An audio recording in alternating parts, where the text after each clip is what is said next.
NLWN-TV now brings you the In the Dugout show. A look at today's Eau Claire Cavalier game. And now, join us in the dugout. Hello and welcome to today's edition of In the Dugout. Rick Olson here in the NLWN-TV studio, and we're getting ready to bring you Eau Claire Cavalier baseball as the 10-7 Cavaliers travel to Waupaca, Wisconsin to take part in the Battle on the Chain tournament. Now, coming up in this edition of In the Dugout, we'll take a look at today's games between the Cavs and the Everest Merchants, followed by the Cavs and the Waupaca Lakemen. Then we'll get Cavalier manager Ryan Bemnister's perspective on today's games in the Ryan Bemnister Show. Following that, even though these are not league games, we'll take a quick look around the Chippewa River Baseball League to see where things stand. Also, we'll take a moment to get to know one of this season's Cavalier players in Cavalier Profile. Finally, we'll bring you all the play-by-play action of today's games from Waupaca, Wisconsin. So it's time to get ready for some baseball action, and we'll do just that coming up right after this brief timeout. You're tuned to In the Dugout on the Northern Light Webcasting Network and NLWN-TV. Part-time job, full-time hustle, all-time Shiro to all of us. You nurture, we listen. You teach, we thrive. You lift our spirits, but we've got to lay down the truth. It's time for you, our Shiro, to stretch for the stars. A free online chat can give you the personalized tips you need to start boosting your retirement savings today. Start saving more for retirement so you can feel prepared and live your life to the fullest. Visit aceyourretirement.org. Welcome back to In the Dugout. Very shortly, the Eau Claire Cavaliers will begin play in the Battle on the Chain tournament in Waupaca. The 10-7 Cavaliers are coming off a 5-2 win over the Beef River Bullfrogs on Wednesday. Now, leading the way at the plate in that game for the Cavaliers was Jack Redwine, who went 3 for 3, including a 2-run home run in the third inning. Fly ball out into right field, fair ball, and it's a home run! Right inside the foul pole for Jack Redwine.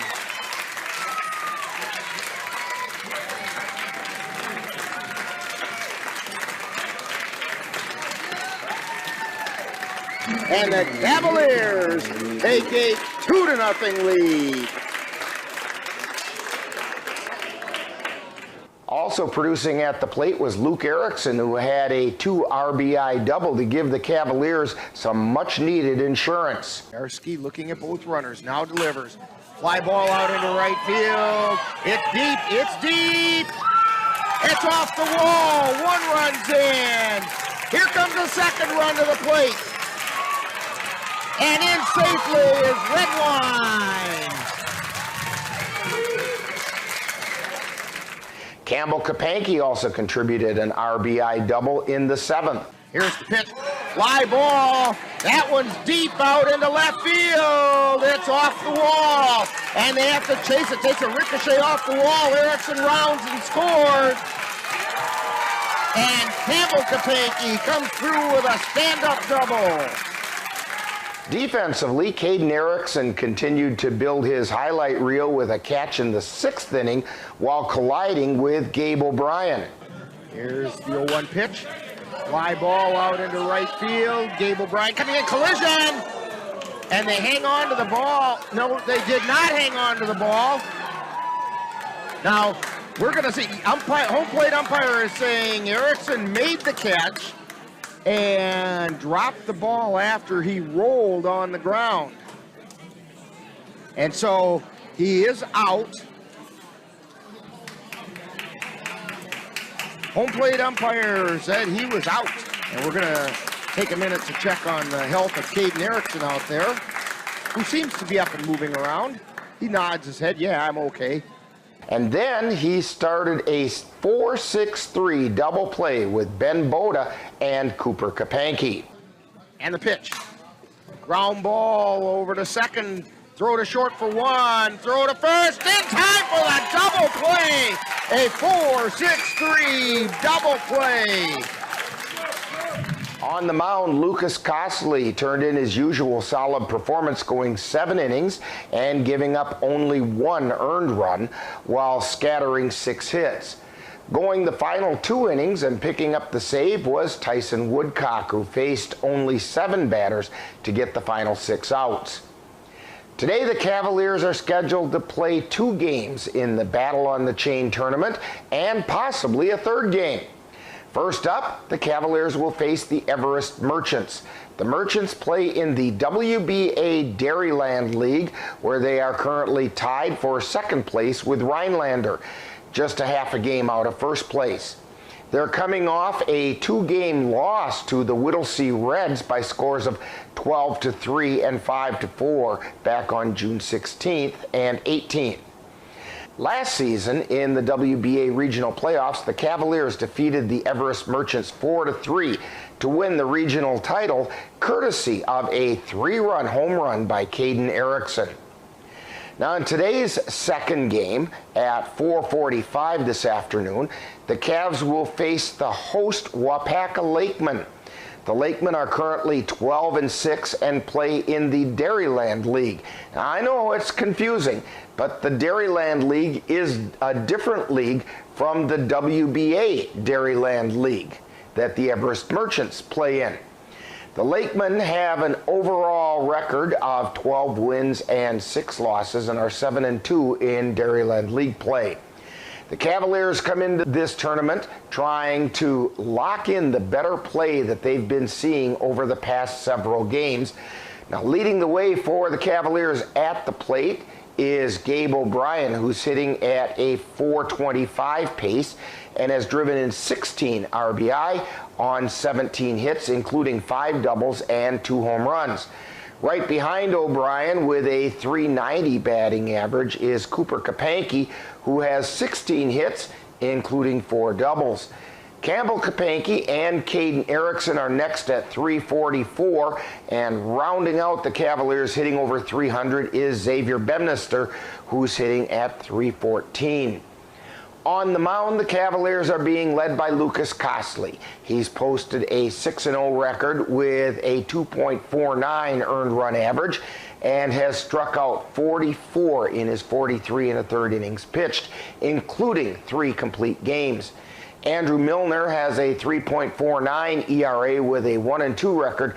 Leading the Cavaliers in saves is Tyson Woodcock, who has picked up 2.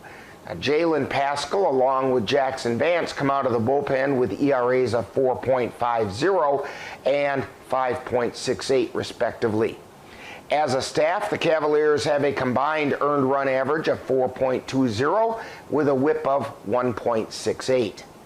Now, coming up next, following this timeout, we'll get manager Ryan Bemnister's perspective as we chat with him on The Ryan Bemnister Show. You're tuned to In the Dugout on the Northern Light Webcasting Network and NLWN-TV. Let NLWN-2 and the Northern Light Webcasting Network bring you some tough semi-pro gridiron action. Our next broadcast will be on Saturday, July 8th, when we will bring you the Eau Claire Cowboys taking on the Central Wisconsin Bandits from Merrill, Wisconsin. Live coverage on the Northern Light Webcasting Network audio service and on NLWN-2 begins with Cowboy Kickoff at 1:55 p.m. That's live Eau Claire Cowboy football on Saturday, July 8th on the Northern Light Webcasting Network and NLWN-2. The Goat Coffee House on Water Street in Eau Claire presents The Ryan Bemnister Show, where Cavalier manager Ryan Bemnister gives us his perspective on today's game. And now, The Ryan Bemnister Show. Once again, we're at the Goat Coffee House talking with Cavalier manager Ryan Bemnister. And Ryan, today the Cavaliers are going to participate in a mid-season tournament, the Battle on the Chain tournament in Wapaka, Wisconsin. But before we get to those games, we need to talk about the action the Cavaliers were in on Wednesday when they faced off and defeated pretty scrappy Beef River Bullfrogs team 5-2. Let's get your thoughts about that game. Yeah, it was a scrappy game. We went into that, hoping to get the win and stuff like that, but have one of those games where you can just kind of get a lead and and work with it and go. And we never could pull away from those guys. They just kind of hung around. And it was Ethan Bartles that pitched for him and pitched really, really well, and kept them in the game for. Well, you would for the most expect part. that of a former NLWN-TV announcer. You would think so, Yes. Yeah. No, great kid, but he kept those guys in that game, and their bats were doing well. Our bats apparently did not want to come alive until later in the game. I think we only had one hit through 4 or 5 innings there, and we really kind of frustrated. We weren't getting any run support for Lucas on the mound when Lucas was pitching amazing again.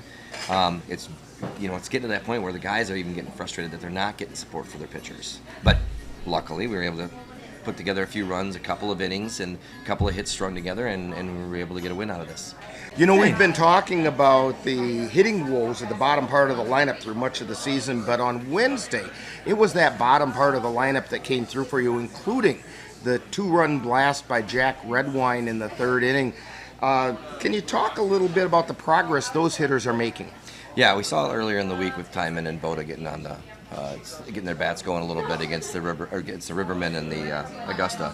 So it was really good to see those guys going. And then we just had this feeling when I got to the park about Redwine and Erickson. And I think tonight's the night. So we did a couple of weird little things. We took Bemdester and Kapanke out of the field, put them as just hitting and let them have the night off. And we put those other guys out there and said, hey, just relax. You're hitting at the bottom of the order.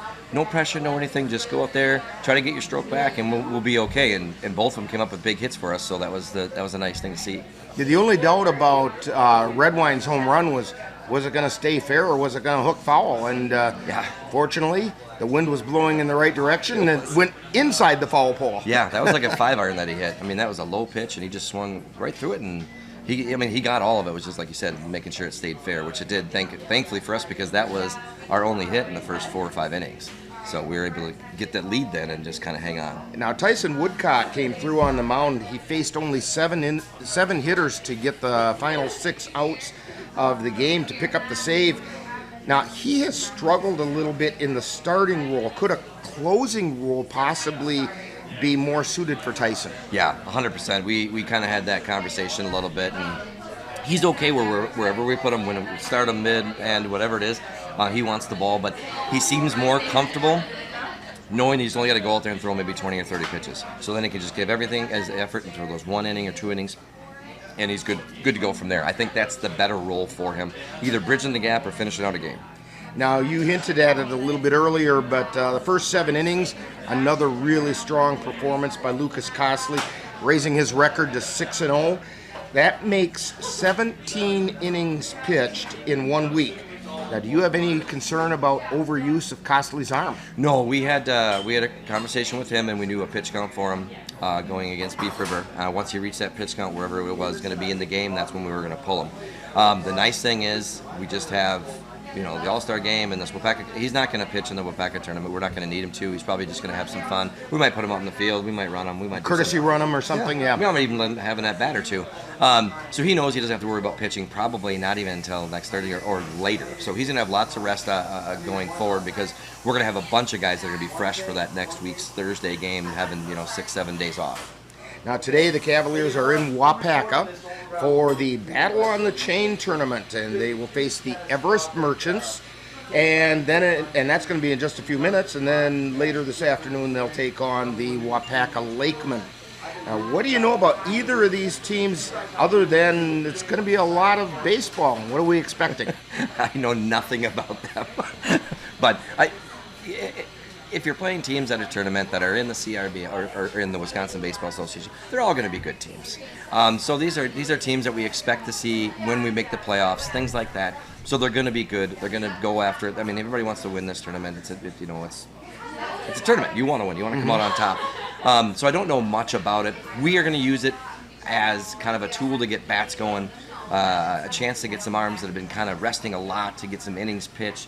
We're going to get our new guy that we just picked out on the mound, get him comfortable with pitching for us and stuff like that, so that when we get back into conference, they're all back in stride. They've got some innings in them. We had this talk about, we threw a pitcher a week ago, but he hadn't seen the mound in 4 weeks and he struggled. Mm-hmm. We can't have that going into conference type stuff, so we got to get them more consistent mound time. So Steele and Fish and Watke, guys like that, we need to get out there more, getting some innings, getting some mound time and getting comfortable on the mound. Well, speaking of the mound, who's getting the mound call today in those 2 games? We're probably going to start Fish in the first one, and he can go 3 or 4 innings, stuff like that. He's not a long starter, but if he can get us going, then we can kind of use some other guys. So he's an opener. Yes, and we're kind of going to use openers for both of them.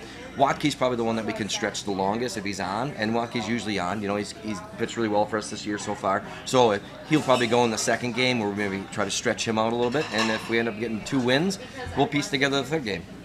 Okay, and that third game would be at 7:30 tonight in the championship game if the Cavaliers get here. So Ryan, good luck on today's games. Hopefully the Cavs can find a way in the Battle of the Chain tournament to get to that 7:30 championship game. Hopefully so. You've been tuned to the Ryan Bempnister Show, presented by the Goat Coffee House on Water Street in Eau Claire, with Cavalier manager Ryan Bempnister's outlook on today's game. Stay tuned. More of In the Dugout is coming right up. Honey, the kids are antsy. What can we do that will keep all of us entertained and won't break the bank? How about we take them to the Cavaliers game? Tickets are inexpensive, there's popcorn, hot dogs, and other baseball treats, and great baseball action. That's right, Eau Claire Cavalier Baseball, your best choice for affordable family entertainment.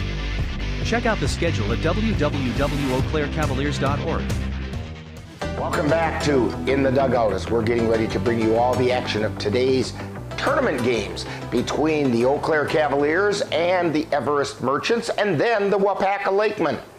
Now, even though today's games are not Chippewa River League games, it would be a good idea to look at how things stand in the league, as there was some movement as a result of Wednesday's play. Now, on Wednesday, the Cavaliers defeated the Beef River Bullfrogs 5-2, while the Eau Claire Bears defeated the Eau Claire Rivermen 9-2. The Osseo Merchants knocked off the Augusta Athletics 8-2, and the Cadott Red Sox upset the Tilden Tigers 5-4. Now that leaves the league standings as follows. In the North, the 12-3 Tilden Tigers now hold only a 3-game lead over the 7-4 Cadott Red Sox. Meanwhile, the Jim Falls Sturgeons at 4-6 are 5.5 games back, and the Bloomer Wood Ticks at 3-7 are 6.5 back, while the 3-8 Chippewa Falls Lumberjacks are 7 games behind. In the South, the unbeaten at 12-0 Osseo Merchants hold a 4.5 game lead over the 7-5 Cavaliers. In third place at 5 games back are the 6-4 Eau Claire Bears, while the Eau Claire Rivermen are also 5 games back, just percentage points behind the Bears at 7-5. Meanwhile, at 1-10, the Augusta Athletics are 10.5 games back, and the Beef River Bullfrogs are 11.5 games out. The Chippewa River Baseball League is taking this weekend off to allow for 4th of July celebrations.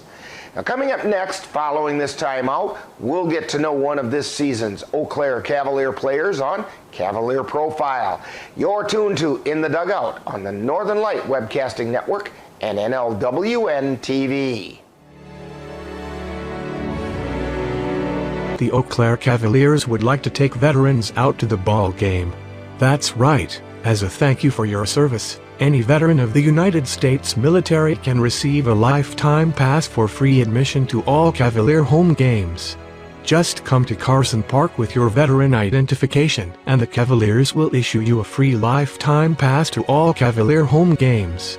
That's just the Cavaliers' way of saying thank you for your service. Time now to get to know a Cavalier player on Cavalier Profile. We'll get to know a little better who plays on this year's Eau Claire Cavalier baseball team. And now, Cavalier Profile. Today on Cavalier Profile, we're talking with Caden Erickson. And Caden, tell us a little about yourself, where you grew up, different levels of baseball you've played, and so on. Yeah, my name's Caden Erickson. I'm going to be a junior this next year at Hamlin University. I'm playing college baseball there. Unfortunately, we're just shy of the playoffs this last season. Started out hot and then kind of went on the down low, but Yeah, I grew up in Colfax, Wisconsin, where I played high school baseball. So, all right time there, but getting ready for the summer Cavs. So. And you played ball as a teammate of one of the arch rivals, right? Yeah, Drew Gibson, the Riverman. Yeah, we'll see him a couple times. Yeah, a couple times. Yeah, there you go. So when you're not playing baseball, what are some other things that keep you interested and occupied? I'm big into music, so I play guitar quite a bit, especially while I'm home in the summer here. I am hanging out with Drew Gibson quite a bit. I think we're going to go to some Twins game coming up here, and just hanging out with the fellas while I'm home. I don't get to see them too often, so. Okay. Yeah. All right, couple rapid fire questions for you. Pie, ice cream, cake, or cookies? You know this one's coming. Pie, gotta be. And which kind? Chocolate silk. Ooh, yum. Yeah, a little bit on those really hot days. It's maybe a little heavy, but boy, oh boy, any other time. Yeah, from Main Street. How about burgers, brats, or hot dogs? Burgers. What do you want on that burger? Everything they've got. Everything you just load it up. Yeah, okay. Yeah. Favorite major league team? Cubs. All right.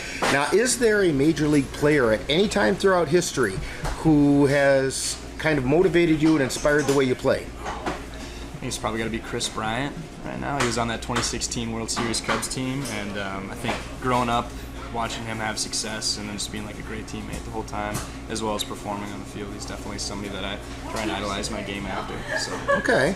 Now, if you had a superpower, what do you think that might be? Oh, I think it's got to be teleporting. Does that count? Teleporting, absolutely, yeah. I don't like driving that much. Okay. Get to places, you know what I mean? So. All right. Now, if Caden has this superpower of teleporting, he's got to have a superhero name to go with it. So, what's Caden Erickson's superhero name? Something easy. I don't know. Captain Caden. How about Captain Caden? Oh, it's got a ring to it. A little bit of an alliteration in there. Something like it. Okay. We're talking with Caden Erickson today on Cavalier Profile. How about a shout out to the family and those fans who are watching you play? Yeah. Hi, Mom and Dad. I'm sure you'll be watching some live streams if you're not at the real games themselves. I see them there quite often, so. But if they're not, give a little shout out. All right, now when people come to Cavalier games, remind us, what number are you going to be wearing and what position or positions do you play? I'll be wearing number 6, and I'll probably be playing somewhere in the infield, either second, short, or third. So okay, right around anything on the left side sneaking over to the right side of the infield? Yeah, that's it. Okay. We want to thank Caden Erickson for joining us today on Cavalier Profile. And coming up next is more of the In the Dugout Show. This has been Cavalier Profile, where we get to know a little better who plays on the Cavalier baseball team. Stay tuned, more In the Dugout coming right up. Let NLWN-TV and the Northern Light Webcasting Network take you out to the ball game. Our next broadcast will be on Thursday, July 6th, when we will bring you the Cavaliers hosting the Sparta Miller from Carson Park. Live coverage on the Northern Light Webcasting Network audio service and on NLWN-TV begins with the In the Dugout show at 7:05 p.m. That's live Cavalier baseball on Thursday, July 6th on the Northern Light Webcasting Network and NLWN-TV. Welcome back to In the Dugout. The Cavaliers face off against the Everest Merchants and then the Wapaka Lakemen in the Battle on the Chain tournament from Wapaka. It's a busy day of baseball and could get even busier if the Cavaliers qualify for the championship game.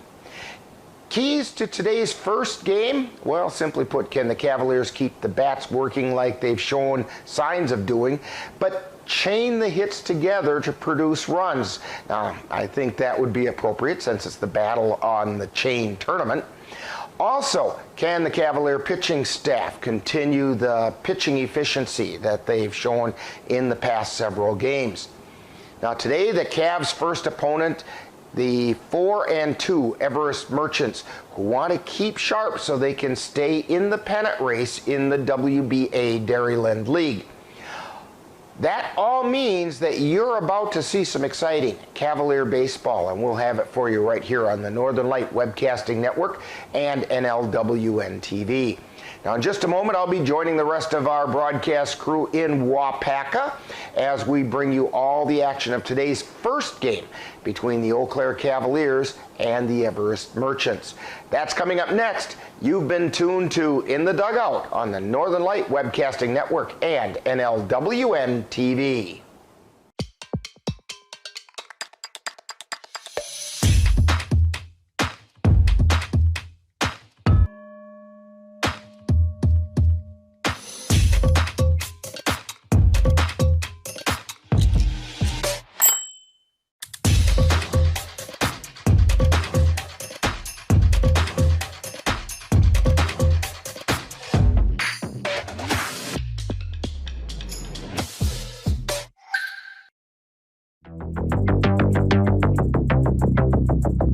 You've been watching the In the Dugout show with a look at today's Eau Claire Cavalier game.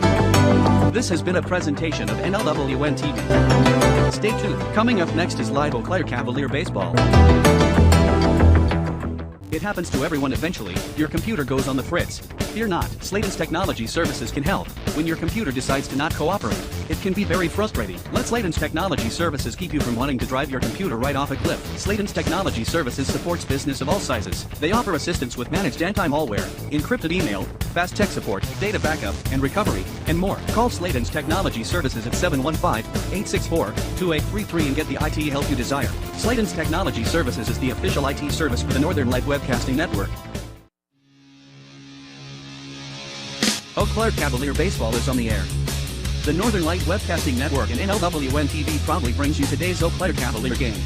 Join us as we follow the Cavs while they battle their way through the Chippewa River Baseball League. Fly ball into left field. Could it be? Could it be? Way back. Toss the fence and it's out of here. It's a 3-run home run and the Cavaliers take the lead. And now, out to the ballpark for coverage of today's game. And good afternoon from Lakeman Field in Wapaka, Wisconsin. Rick Olson with you, along with Ann Monroe and Dan Petchow up above us on the camera. And we're getting ready to bring you Cavalier baseball as they participate in the Battle on the Chain tournament here in Wapaka. And the first game for the Cavaliers will be coming up very shortly, and they're taking on the Everest Merchants. And the Cavaliers and Merchants have some recent history. It was the Merchants that the Cavaliers defeated over in Merrill to earn their trip to Viroqua to the state championship game, or state championship tournament in the WBA last season. And they won it courtesy of today's Cavalier profile player, Caden Erickson, and on a 3-run home run to put the Cavs ahead 4-3. And I see now we have 2 umpires here, as the home plate umpire is making his way down towards home plate as the managers are having their meeting with the umpires. And they are going to determine who the home team is at that. And as they're getting ready to do that, let me go through the starting lineups for this game. We'll start with the Everest Merchants, although we don't know if they're home or visitors. Leading off is a catcher, Logan Langben. Batting second is the designated hitter, Josh Nielsen. Batting third is the shortstop, Brandon Kranz. Batting fourth, first baseman, Roman McGuire. Batting fifth is the second baseman, Nolan Hoppe. Batting sixth, the right fielder, Ryan Hubachek. And batting seventh, the left fielder, Connor Langben. Batting eighth, the third baseman, Andrew Baranowski.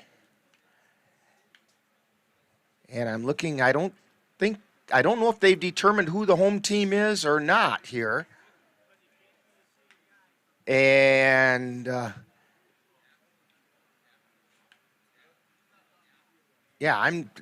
I see nothing that tells me who the home team is yet. At batting ninth for the Everest Merchants is Coleman Schilling. He's the center fielder.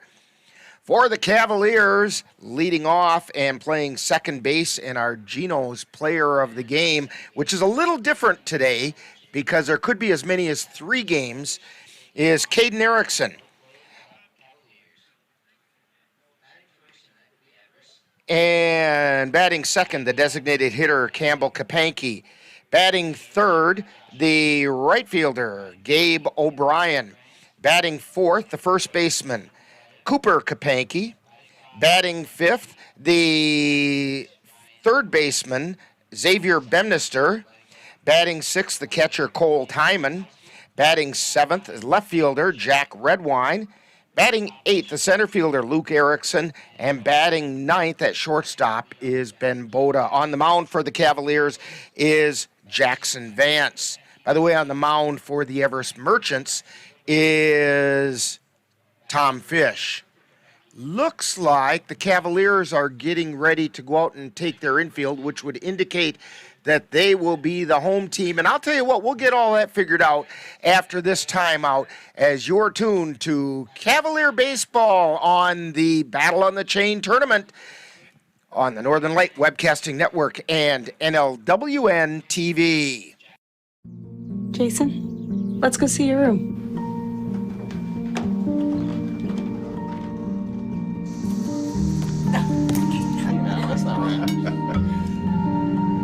How was it? Is it good?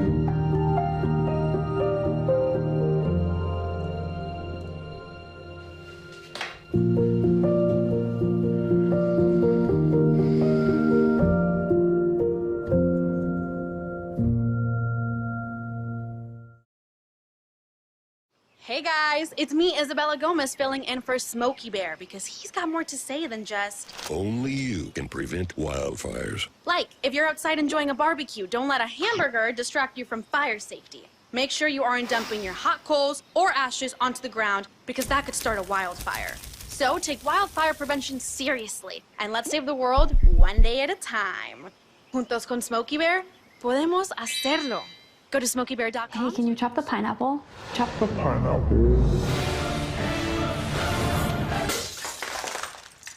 Nope. I'm high. How about I wash off the grapes? Yes. Okay. You're already making good decisions when you're high. I want tacos. Will you drive? I'm a little toasty.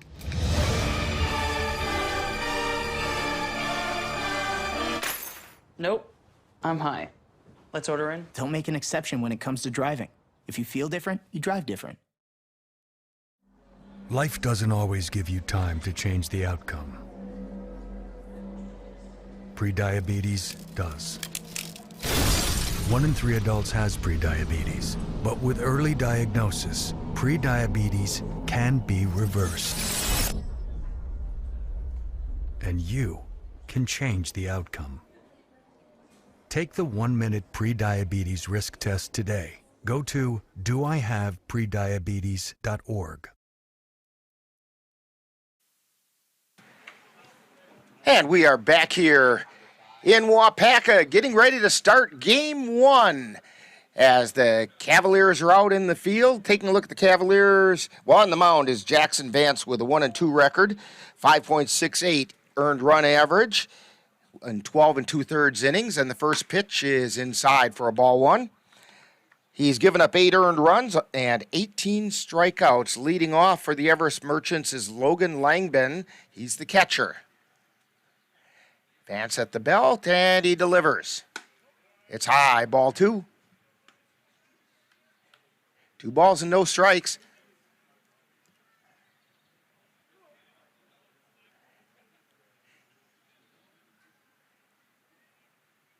Here's the 2-0 pitch. And that got him in the back. That's 3 out of the last 4 games. Cavaliers have hit the first batter up to the plate. That's going to bring up Josh Nielsen, the designated hitter. Taking a look at the Cavaliers defensively, third base is Xavier Bemnister, then Ben Boda at short, Caden Erickson over at second, Cooper Kapanke at first, Cole Tyman behind the plate. Out in the outfield going from left to right is Jack Redwine, Luke Erickson, and Gabe O'Brien. Josh Nielsen, the designated hitter, stepping in. Strike called at the knees.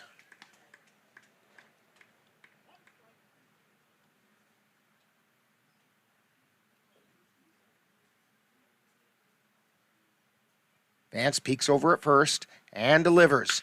Line shot out into left field for a base hit.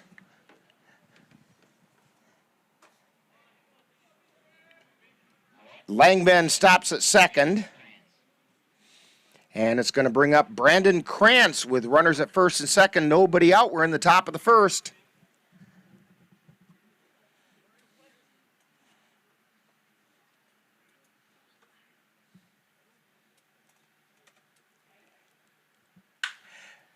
Soft fly ball out into center field. Falls in for a base hit. Gets cut off by Luke Erickson. Runner comes from third, rounding, and the throw gets cut off. And so a run comes in to score with a double by Brandon Krantz. Nobody out, runners at second and third. And the Everest Merchants take a 1-0 lead. Roman McGuire comes to the plate, first baseman.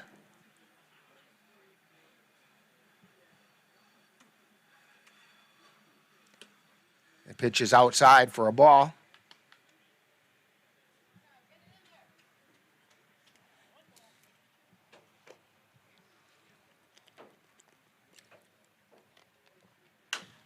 High pop-up in foul territory, out of play. 1 ball, 1 strike.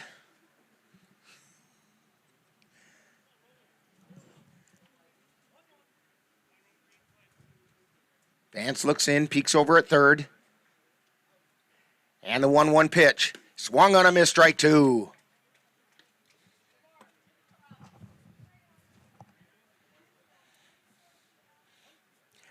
One ball and 2 strikes to Roman McGuire, and the pitch is low. Counts even at 2-2.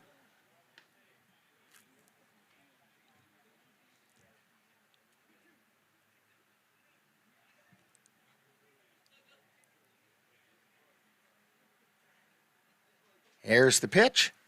Foul back into the screen. Count holds at 2-2. This is the first of at least 2 today.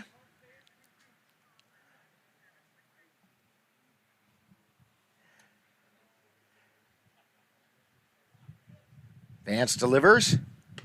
It's outside. Count goes full. Cavs will be facing the Wapaka Lakemen later this afternoon.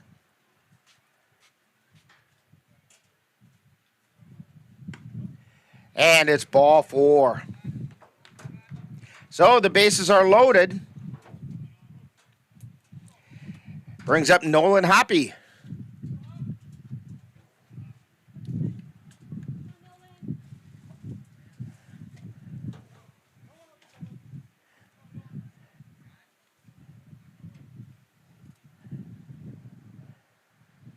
Here's the pitch. Fly ball out into center field. Moving over is Erickson. He makes the catch. Runner tags. Coming towards the plate. And it's going to be a sacrifice fly for Nolan Hoppy.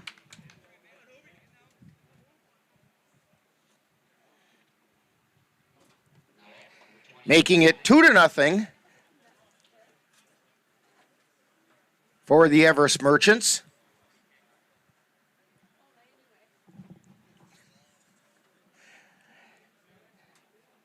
Ryan Hubachek, I think that's how it's pronounced. Fouls him back out of play.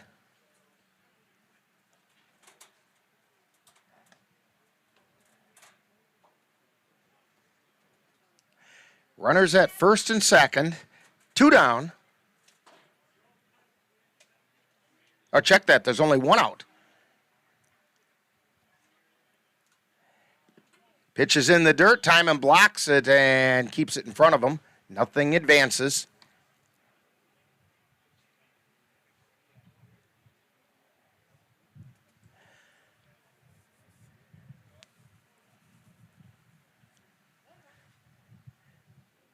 Vance at the belt. And the 1-1 pitch. Fly ball out into left field, and moving over, making the catch is Redwine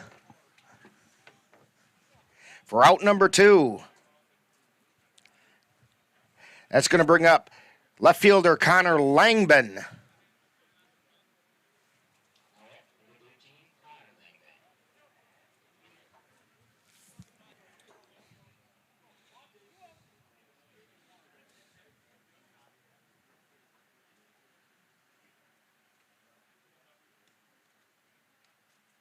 And the first pitch is popped foul out of play.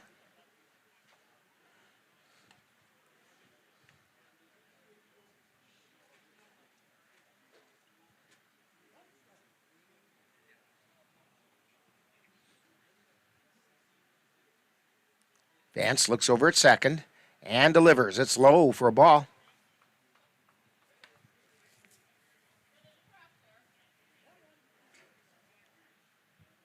Runners at first and second. 1 ball, 1 strike, 2 down, 2 in.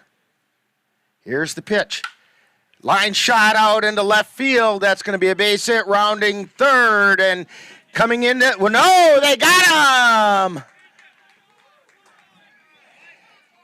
As Brandon Kranz was trying to score from second, he rounded third, and a great throw coming in from Jack Redwine in left field.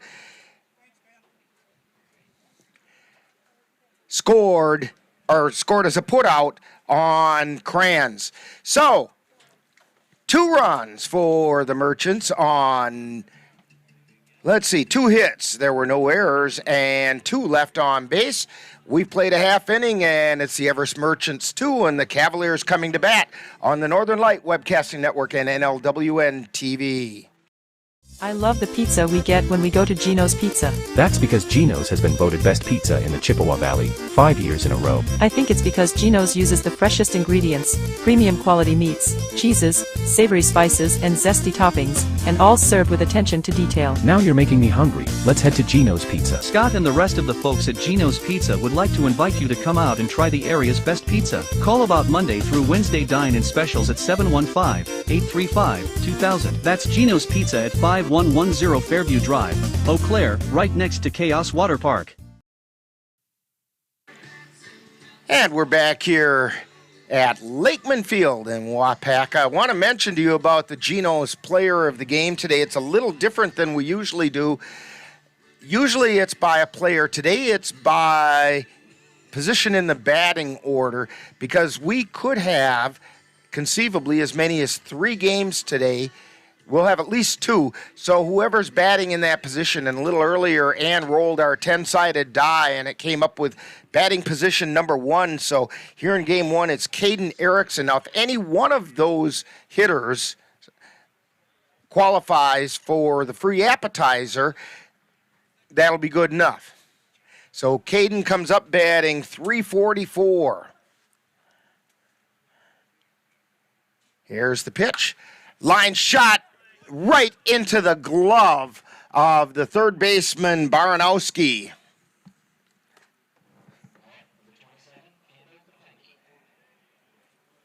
That's going to bring up Campbell Kapanke, also batting .344. Taking a quick look at the Merchants through the infield, or through defensively. Baranowski's at third. Here's the first pitch. It's high for a ball. Kranz is at short, Hoppy at second, McGuire at first, Logan Langben behind the plate. Out in the outfield, next pitch is inside for a ball. In the outfield, it's Connor Langben, Schilling, and Hibachik going from left to right. Tom Fish on the mound. Strike called, 2 balls and 1 strike to Campbell Kapanke.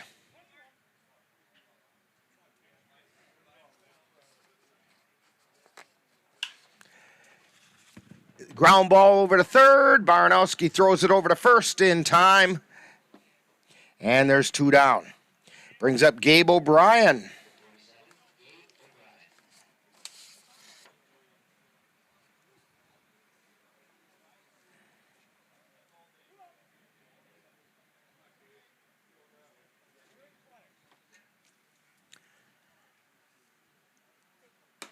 And the pitch is high.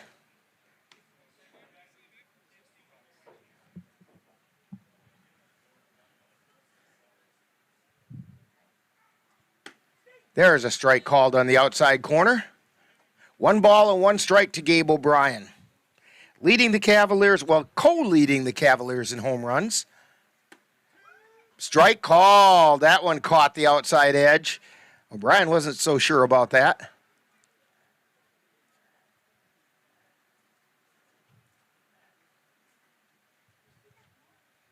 And the pitch. Swung on a miss. Strike 3. The Cavaliers go down in order. No runs, no hits, no errors, nobody left on base. We've played 1 inning, and it's the Merchants 2, Cavaliers nothing on the Northern Light Webcasting Network and NLWN-TV. The roar of our engines, the pump of our heartbeats, the pedal to our metal. The sparks that ignite us, the pistons that push us. The passions that drive us, on the roads that unite us. Napa has America's largest network of parts and care, here to be the fuel that keeps you firing on all cylinders. Visit either of Eau Claire's 2 locally owned Napa Auto Parts stores on Highway 93 or North Claremont Avenue.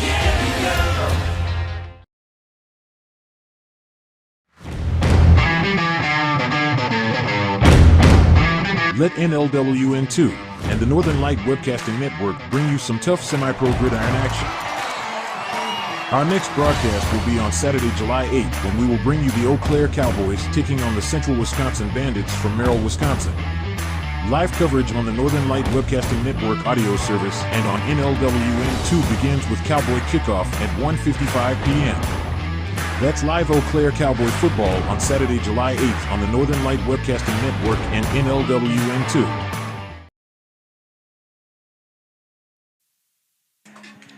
Hey, we're back here in Wapaka, heading into the second inning. Battle of the Chain tournament. First game for the Cavaliers. They're down 2-0. And leading off for the Everest Merchants is the third baseman who was busy last half inning, Andrew Baranowski.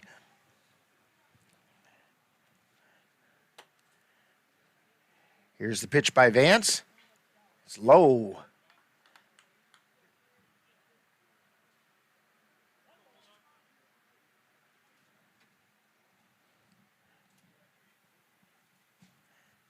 And the pitch.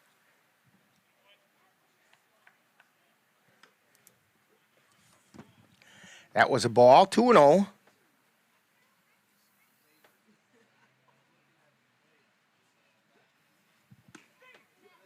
And it's a strike called.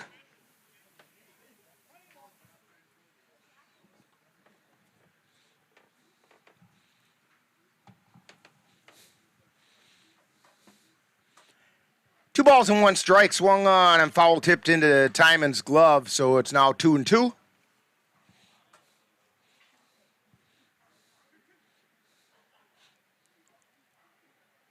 Vance at the belt. 2-2 pitch. Ground ball to Erickson over at second.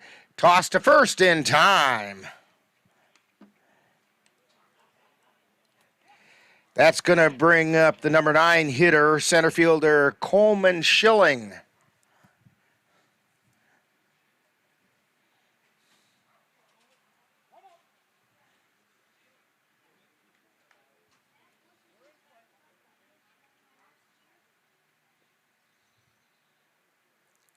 Vance delivers.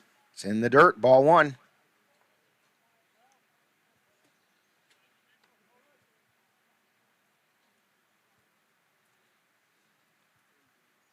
Now, Vance has been dealing with a little bit of a shoulder hiccup, but it's not in his throwing shoulder. And the pitch is high for a ball, which is why he is not in the batting order today.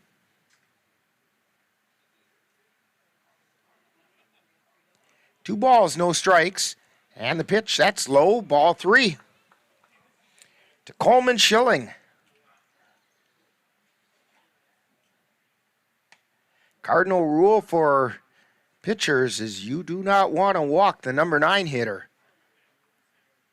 But Schilling's ahead 3-0 on the count. Should be Vance's get me over pitch here.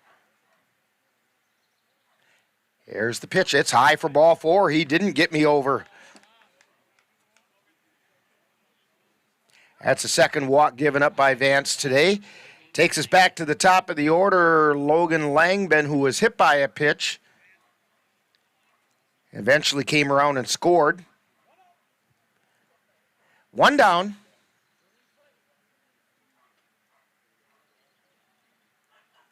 Schilling takes his lead at first. Vance delivers. It's low for a ball.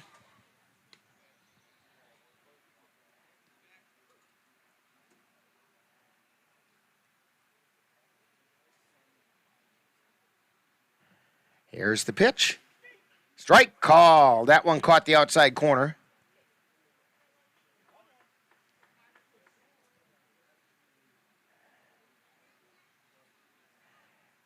Vance looking in, takes the pitch, and it gets fouled away. 1 ball and 2 strikes. With 1 out to Logan Langben.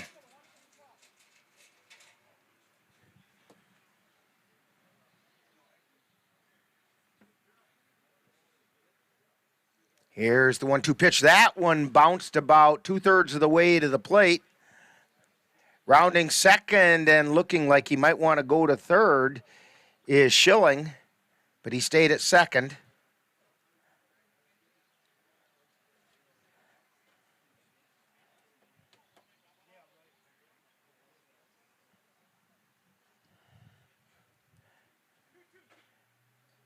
Two balls, 2 strikes, 1 out, runner on second. Vance at the belt, and he delivers. Strike 3 called. Langben looks over at his dugout like, are you going to believe this? That's going to bring up Josh Nielsen. Nielsen singled his first time up and eventually scored. He's the designated hitter. 2 down, runner on second.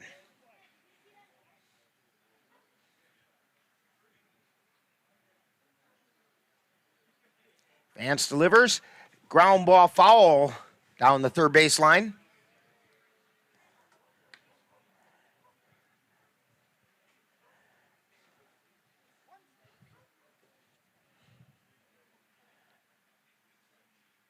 Vance looking in, peeks over at third. And the pitch. Fly ball out into center field. Erickson getting back. It's going to be off the fence. 1 runs in. Erickson gets it in to the cutoff man, Boda. And standing up with a double is Josh Nielsen.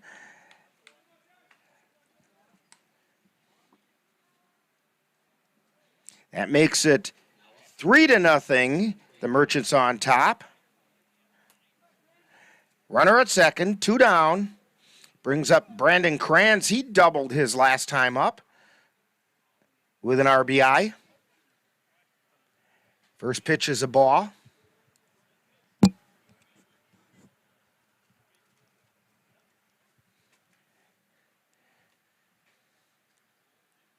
Here's the pitch. Swung on a miss. Strike 1.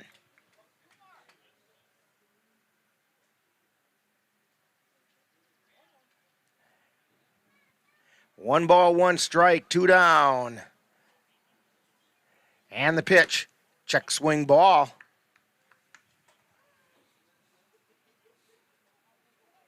Two and one's the count. Runner at second. Vance delivers. Ground ball to Erickson at second. He bobbles it and can't make the play. I think he tried to make the play a little bit before he had the ball. So Kranz is on with an error. It moves Nielsen over to third. And it's going to bring up Roman McGuire. McGuire walked in his first plate appearance.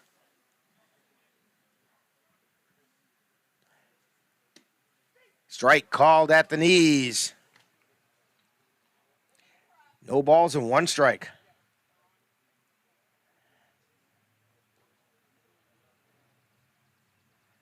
Here's the pitch. That's low for a ball.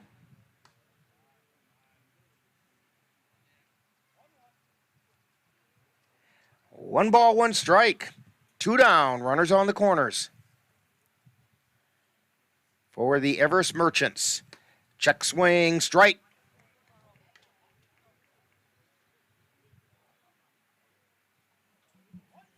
One ball and two strikes with two down. Here's the pitch. It's inside for a ball. Counts even at 2-2.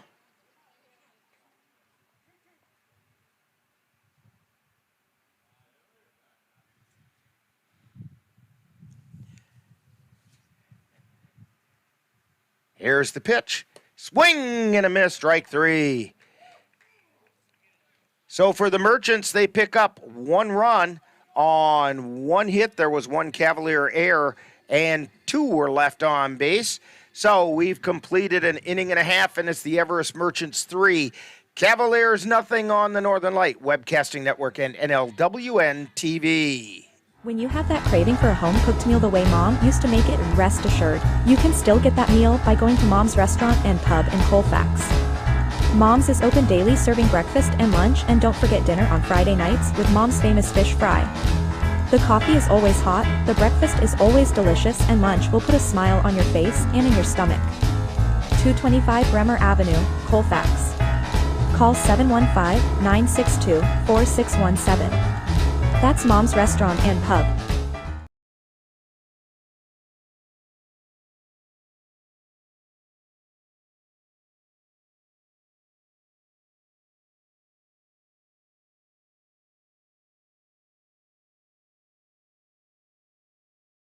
If I could be you, and you could be me for just 1 hour.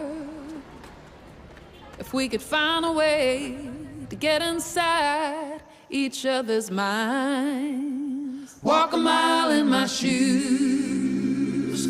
Walk a mile in my shoes. Well, before you abuse, criticize, and accuse. Walk a mile in my shoes. And we're back here in Wapaka. Cooper Kapanke at the plate. First pitch is a swinging strike. Cooper's riding a 4-game hitting streak. Here's the pitch. And inside for a ball. 1 ball, 1 strike. Cooper comes into the game batting .390. Here's the wind and the 1-1 pitch. Strike called on the outside corner.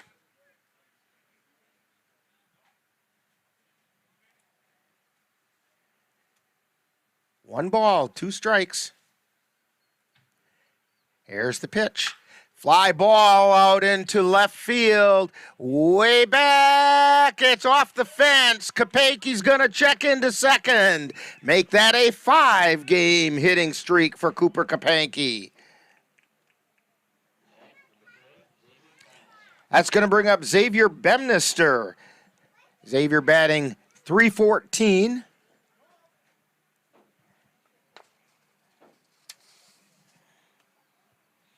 And that includes 6 doubles and a triple. No, check that. Wrong person. 2 doubles. Couple of doubles for Xavier. Here's the pitch. It's outside for ball 1.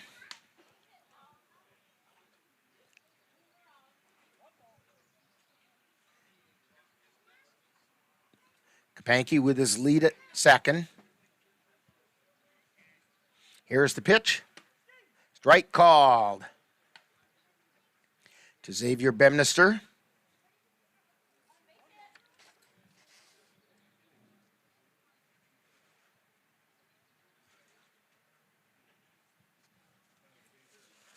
And the pitch. Line shot, foul down the first baseline. Just out of the reach of McGuire, who is giving it a chase.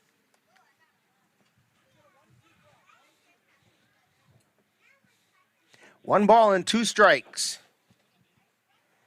Nobody out. Kapanke on second.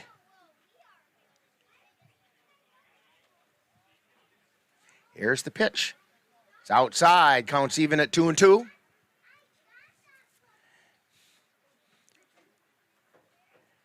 Don't know the name of the home plate umpire, but he's very descriptive and really helps as to where he saw the pitch.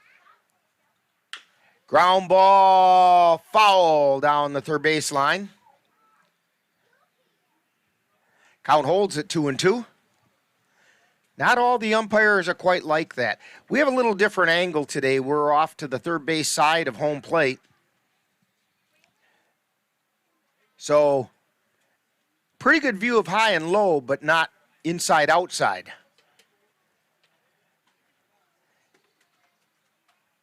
And fortunately, the umpire gives us a clue on that.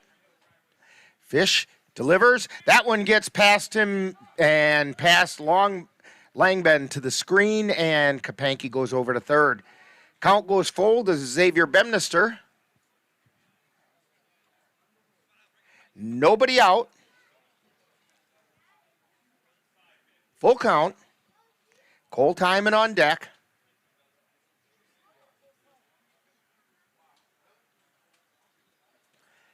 Fish at the belt, looks over at third, and delivers. Ground ball straight up the middle, fielded by Krantz. Throw over to first in time. But Bemnister picks up the RBI as Kapanke comes in to score. That's going to bring up Cole Timon.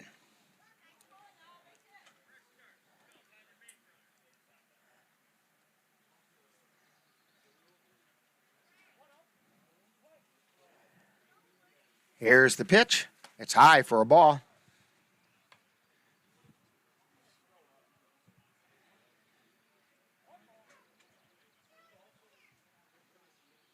Here's the wind in the pitch. Strike called on the inside corner. Counts even at 1-1. Timon batting .205. Here's the wind and the 1-1 pitch. It's high for a ball.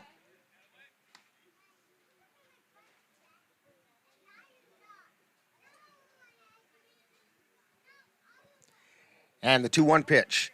Inside for ball 3. Hitter's pitch coming here for Cole Timon. He's been swinging a pretty hot bat as of late. Here's the 3-1 pitch. It's high for ball 4. That's the other thing Timon has done a really nice job of, is getting on base. And let's see if we get a courtesy runner here. And it looks like we're going to get one. Jalen Pascal is going to be the courtesy runner.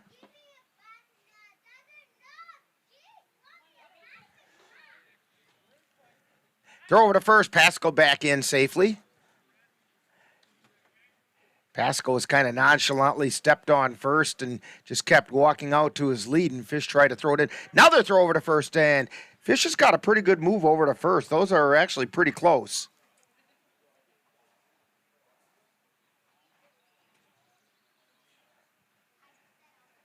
Fish looking in for the sign. Peeks over at first. And the pitch. And it's a strike called on the outside corner to Jack Redwine. Redwine hit a towering 2-run shot on Wednesday at Carson Park. Throw over to first, and Pascal's back in to give the Cavaliers a lead.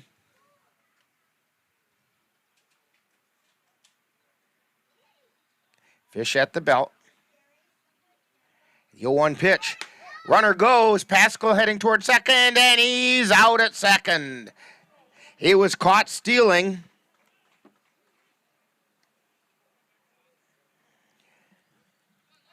Looked like he had a pretty decent jump. It was a really nice throw by Logan Longben. Down to second, and it was right there where Pascal had no choice but to slide into the tag. Pop-up foul out of play. That was off the roof of the dugout of the Everest Merchants. Redwine batting .222. 1 ball, 2 strikes, 2 down. Strike 3 called. So the Cavaliers go down with 1 run on 1 hit. There were no errors and nobody left on base. We've played 2, and it's the Everest Merchants 3 and the Cavaliers 1 on the Northern Light Webcasting Network and NLWN-TV. Let Menominee Eye and Optical help you see the world for the beautiful place it is. Doctors Nicholas and Marianne Comro provide both comprehensive and emergency eye care for all, including pediatric and special needs patients. Whether it's examination for glasses to cataract and LASIK care, or diagnosis and management of macular degeneration, diabetic retinopathy, glaucoma, and so much more. In addition, Menominee Eye and Optical's experienced opticians will help guide you to the highest quality eye care for the best value. That's Menominee Eye and Optical, located at 520 Wilson Avenue in Menominee, where they specialize in quality, personalized care for you and your family. The Eau Claire Cavaliers would like to take veterans out to the ball game. That's right. As a thank you for your service, any veteran of the United States military can receive a lifetime pass for free admission to all Cavalier home games. Just come to Carson Park with your veteran identification, and the Cavaliers will issue you a free lifetime pass to all Cavalier home games. That's just the Cavaliers' way of saying thank you for your service. Regardless of where you are on your path to retirement, you can still take charge of your financial future today. Visit aceyourretirement.org and answer a few questions from Avo, your friendly digital retirement coach, for free tips, resources, and advice customized for your situation to help you feel confident and prepared for retirement. Retirement looks different for everyone. Make sure you're prepared for your financial future at aceyourretirement.org. Back here in Wapaka, Rick Olson along with Ann Monroe, Dan Petchow up above us, giving the camera angles as we head into the 3rd inning. Nolan Hoppy is up, had a sacrifice fly his first time up, and the first pitch is a called strike.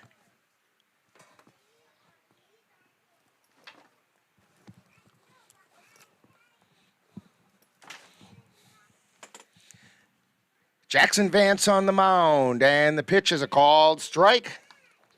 0-2 is the count.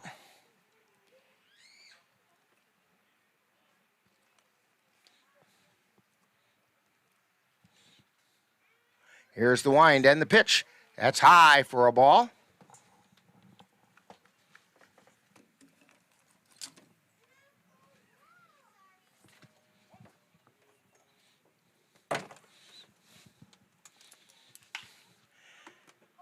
And that's a foul ball out of play on the right side.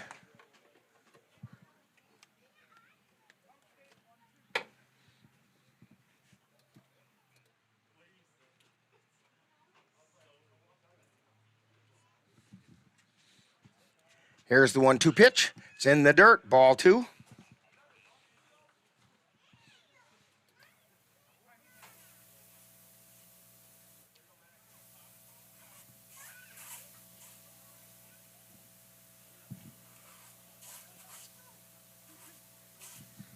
Two balls, 2 strikes.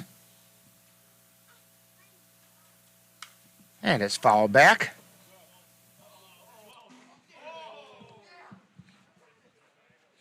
Dan, did that get our truck?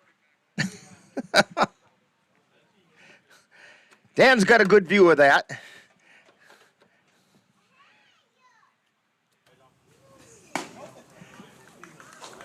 And the count goes full. Now to Nolan Hoppy.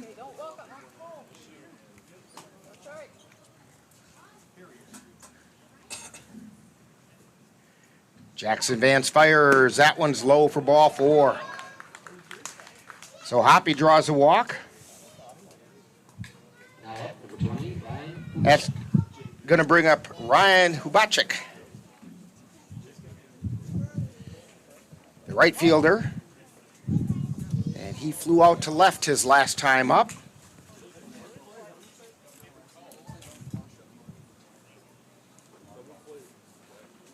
And the pitch is hot. No, called strike at the letters. No balls in a strike. Nobody out, runner at first. Here's the pitch. It's high, ball 2, or ball 1. 1 ball, 1 strike.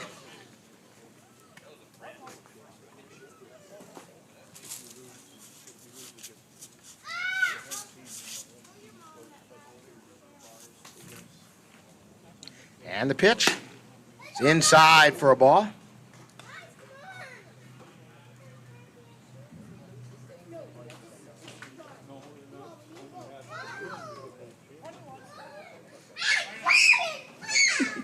Well, we have some unhappy campers in the area. And it's a ground ball to second, or to the pitcher, throw over to second. And we got the double play. That's a 1-6-3 double play. Vance to Boda to Kapanke.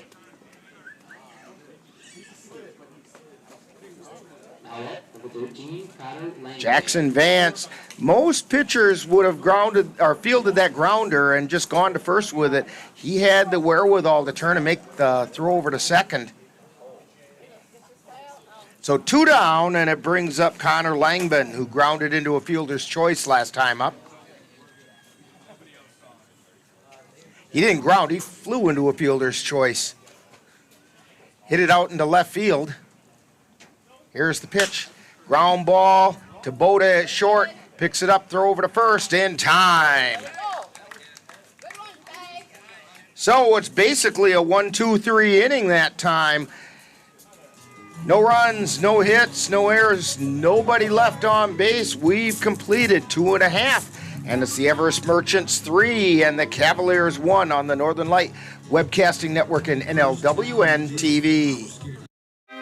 If your estate isn't looking quite estate-like, let Midwest Environmental Consultants landscape your estate right up to snuff with installation of retaining walls, brick patios, foundation planting beds, and so much more.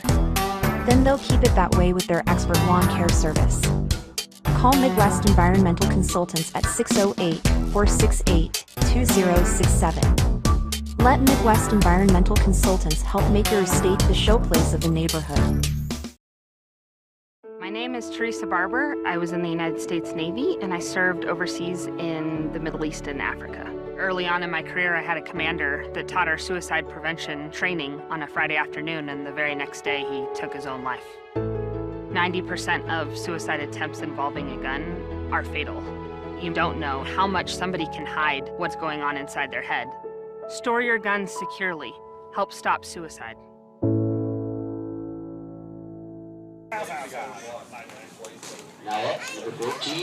And we're back here in Wapaka, heading into the bottom of the 3rd inning. Leading off for the Cavaliers, Luke Erickson comes into the game batting 133. Check swing outside for a ball.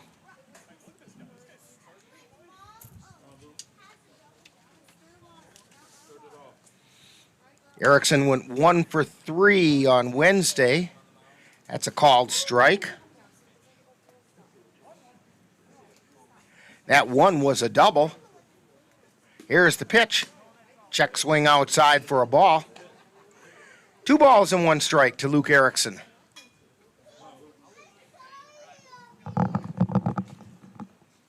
And the pitch swung on a miss, counts even at 2-2.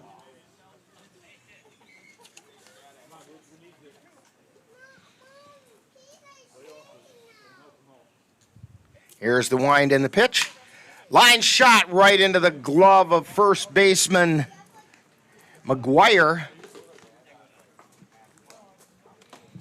And that's 1 away.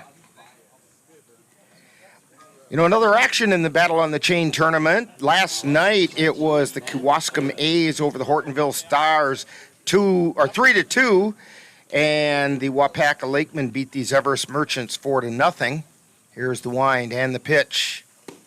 Strike called. This is Ben Boda batting 170. Then earlier today, the Kewaskum A's defeated the Sparta Miller 13-0. So it appears as though Kewaskum has punched their ticket to the championship game at 7:30 tonight. Here's the pitch. Foul ball on the third base side.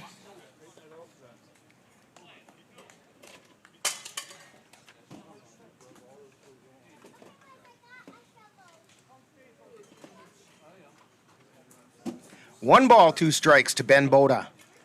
Pitch is high, count goes even. Caden Erickson on deck. He's our Geno's player of the game in game 1. High hopper, deep in the hole at second, throw over to first, and they got him by about a step and a half. Hoppy fielded it behind second, turned and fired over to McGuire and got the put out.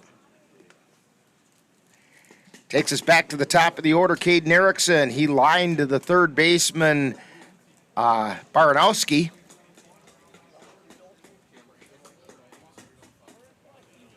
He's our Geno's player of the game. Strike called. So when you go out to Geno's Pizza tomorrow, just mention Caden's name. Get a free soft drink.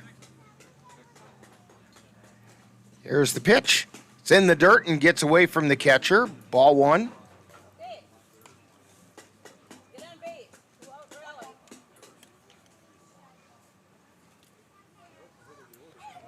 Pitch is high. Goes to ball 2.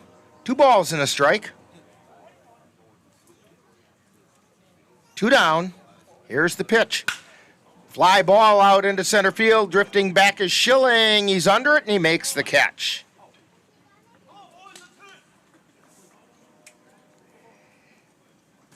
So for the Cavaliers, no runs, no hits, no errors, nobody left on base.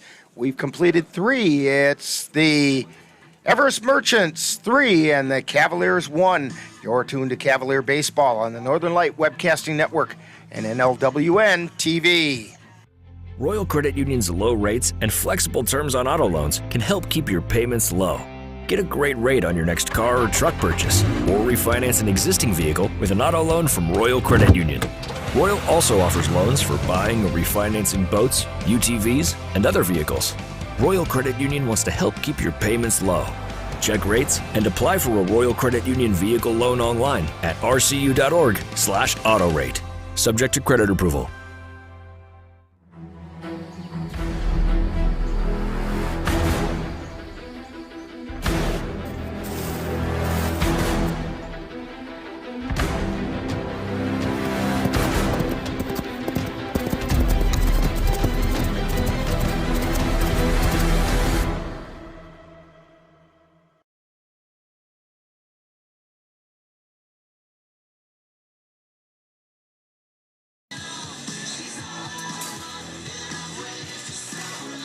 We head into the top of the 4th inning, and due up for the Everest Merchants are the numbers 8, 9, and 1 hitters. Andrew Baranowski, Coleman Schilling, and Logan Langben. Jackson Vance on the mound.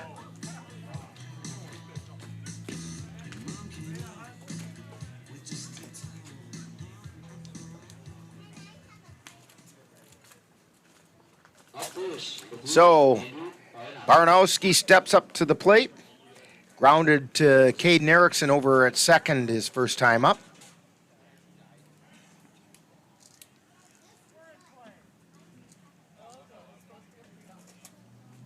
Here's the pitch.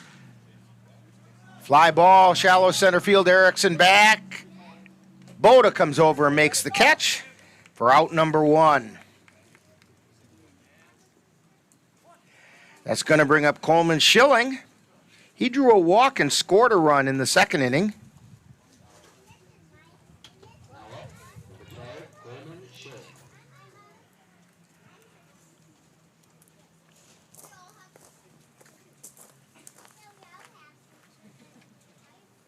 Jackson Vance with the pitch. Ground ball to short. Boda picks it up. Throw over to first in time. 2 down. That brings up Logan Langben, who went down looking his last time up. He was also hit by a pitch as the leadoff hitter in the game and eventually came around and scored a run.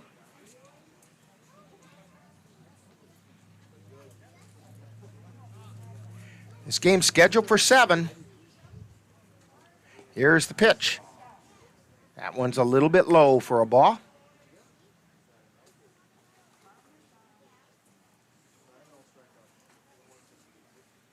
Vance at the belt, and he delivers. Fly ball out into center field. Erickson drifting back and makes the catch. That's Luke Erickson on that. And it's retiring the Merchants in order. 3 up, 3 down. No runs, no hits, no errors, nobody left on base.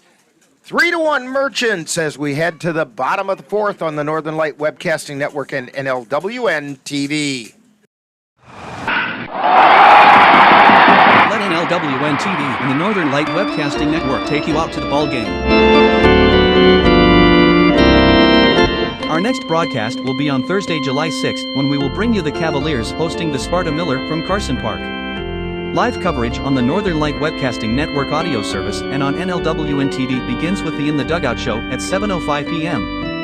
That's live Cavalier baseball on Thursday, July 6th on the Northern Light Webcasting Network and NLWN-TV. Jason, let's go see your room.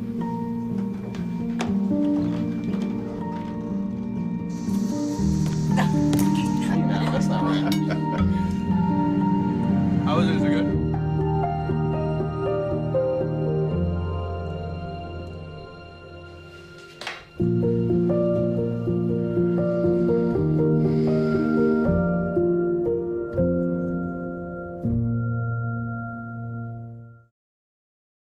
Hey guys, it's me, Isabella Gomez, filling in for Smokey Bear because he's got more to say than just... Only you can prevent wildfires. Like, if you're outside enjoying a barbecue, don't let a hamburger distract you from fire safety. Make sure you aren't dumping your hot coals or ashes onto the ground because that could start a wildfire. So take wildfire prevention seriously and let's save the world one day at a time.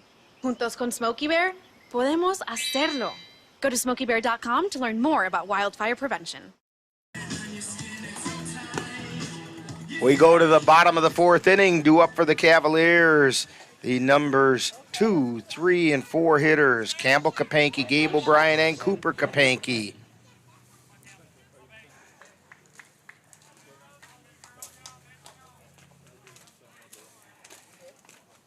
Campbell Kapanke grounded to third.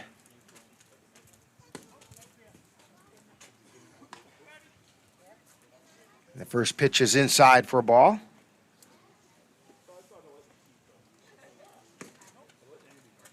Second pitch is a ball. 2 balls, no strikes. Tom Fish on the mound for the Everest Merchants, and he delivers.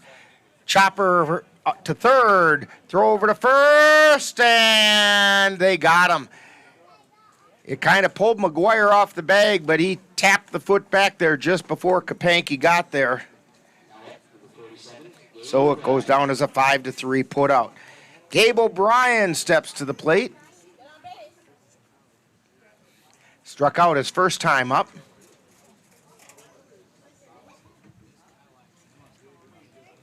Here's the pitch. Strike called.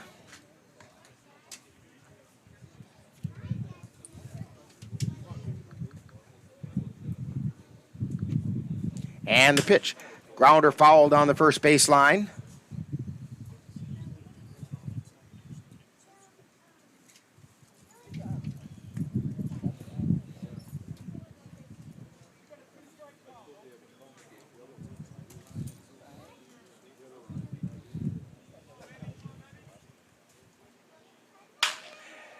And it's a ground ball foul.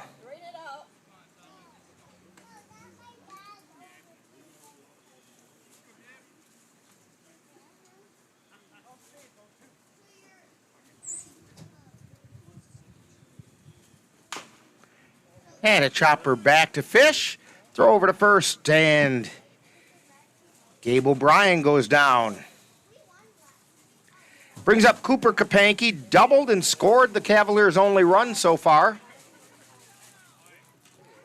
Cooper currently riding, well, now a 5-game hitting streak.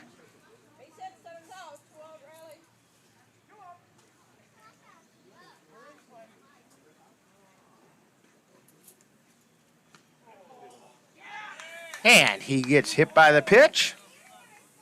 Cooper's not afraid to let that happen either. He did that in last night's All-Star game, which, by the way, the South All-Stars, which the Cavalier All-Star players were playing for, ended up winning the game.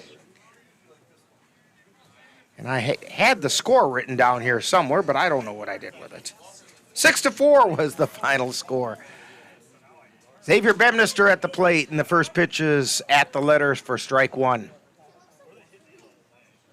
Joining Kapanke on that team was Xavier Bemnister, Caden Erickson. Pitch is lined out over to second for the out, and that's 3 down. So for the Cavaliers, no runs, no hits, no errors, 1 left on base. We've played 4, and it's the Merchants 3, Cavaliers 1 on the Northern Light Webcasting Network and NLWN-TV.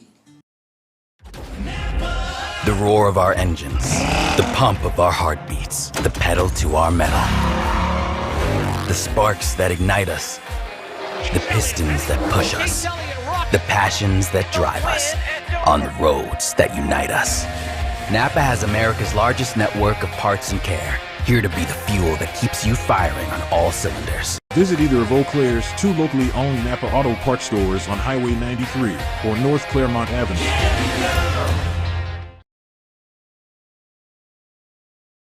Hey, can you chop the pineapple? Chop the pineapple.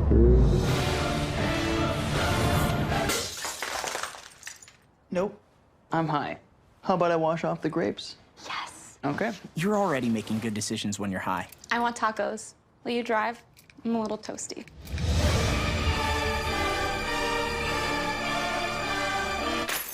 Nope. I'm high. Let's order in. Don't make an exception when it comes to driving. If you feel different, you drive different.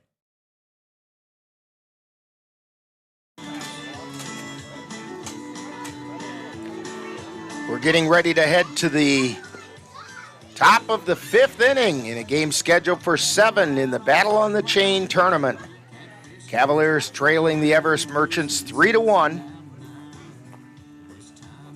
Due up for the Merchants in the top of the 5th are the numbers 2, 3, and 4 hitters, Josh Nielsen, Brandon Kranz, and Roman McGuire. Nielsen is 2 for 2.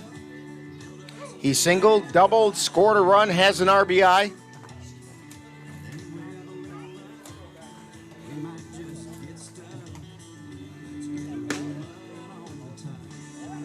And Jackson Vance will start his 5th inning of work.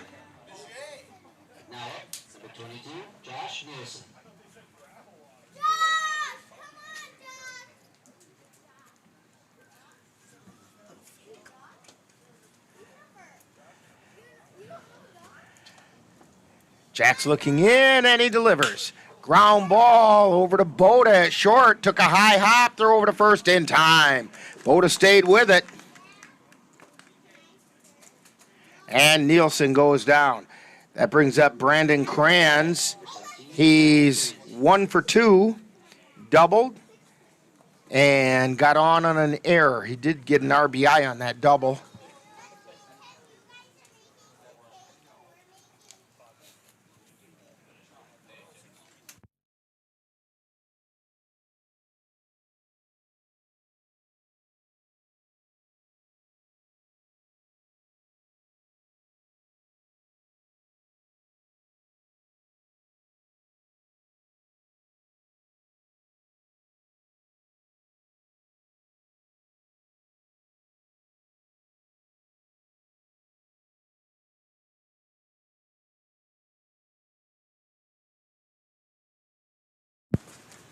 Okay.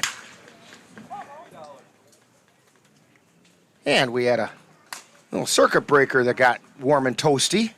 So count is no balls and 2 strikes to Brandon Kranz. Ground ball, stopped by Kapanke, flip over to Vance, and he's there in time. 2 down. It's going to bring up Roman McGuire. He's 0 for 1, struck out and walked.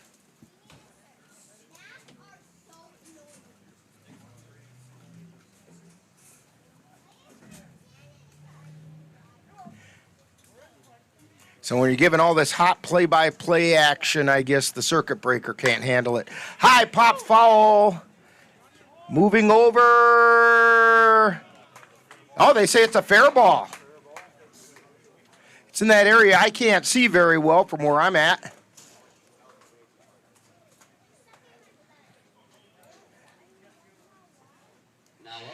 Landed just inside the foul line. Nolan Hoppy comes to the plate.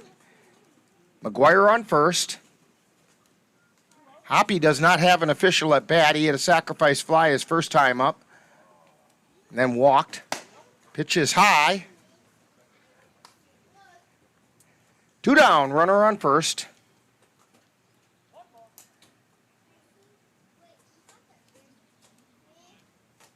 And the pitch. That's a little low for ball 2.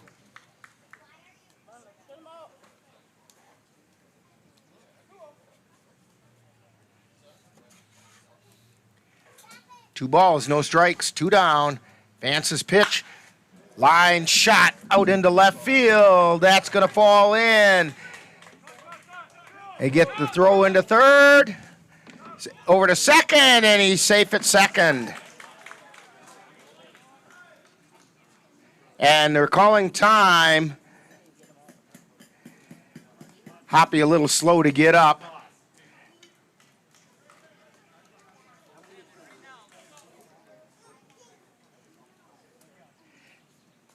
McGuire held at third. Hoppy at second. They're checking to make sure he's all right. Caden Erickson called time right away.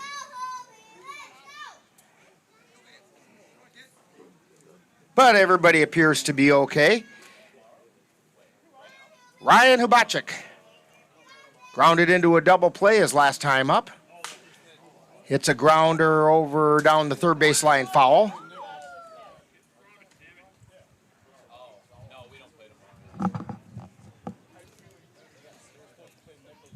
No balls and a strike. Runners at second and third. Here's the pitch. Foul back into the screen. Strike 2.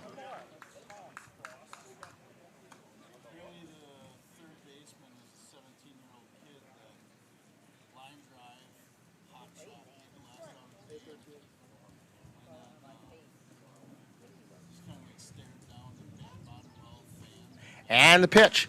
Fly ball out into center field. Luke Erickson drops back a couple steps, stops, waits for it, and catches it for the final out of the inning. So no runs on 2 hits, no errors, 2 left. We've played 4.5 as it's the Everest Merchants 3 and the Cavaliers 1 on the Northern Light Webcasting Network and NLWN-TV. Mom's Restaurant and Pub in Colfax has just what you need when you have that craving for a home-cooked meal the way Mom used to make it. Mom's is open from 7 a.m. to 3 p.m. daily and until 9 on Fridays with a complete breakfast menu. Lunch includes sandwiches, salads, wraps, and burgers, along with Mom's comfort food favorites, and don't forget dinner on Fridays with Mom's famous fish fry. The coffee always hot, the breakfast always delicious, and lunch puts a smile on your face. 225 Bremer Avenue, Colfax. Call 715-962-4617. That's Mom's Restaurant and Pub in Colfax. Life doesn't always give you time to change the outcome. Prediabetes does. 1 in 3 adults has prediabetes, but with early diagnosis, prediabetes can be reversed. And you can change the outcome. Take the 1-minute prediabetes risk test today. Go to doihaveprediabetes.org. Back here in Wapaka at the Battle on the Chain tournament. We're heading into the bottom of the 5th inning. Cole Timon.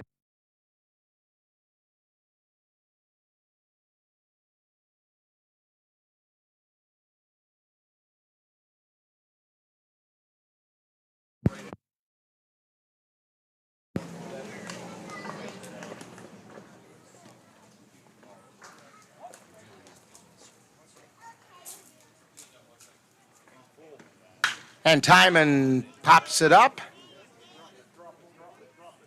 Circling under it, making the catch is Kranz.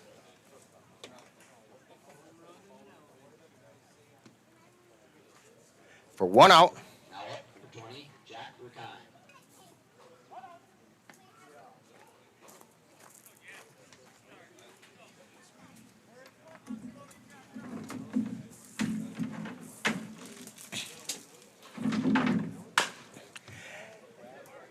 And Red Wine grounds it over to short, throw over to first. And they just got him. Crans to McGuire.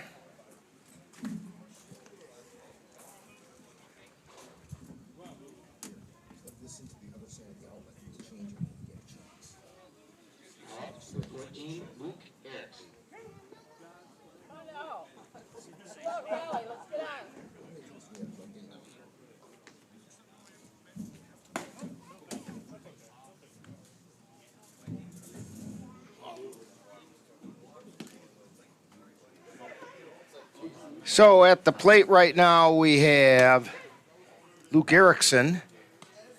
Counts even at 1-1.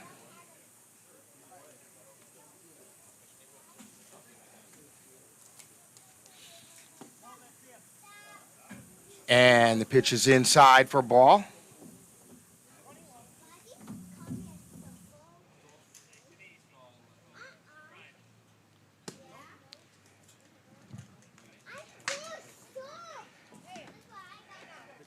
And 3 balls, 1 strike. A hitter's pitch now for Luke Erickson. Erickson line to first. There's a called strike. Count goes full.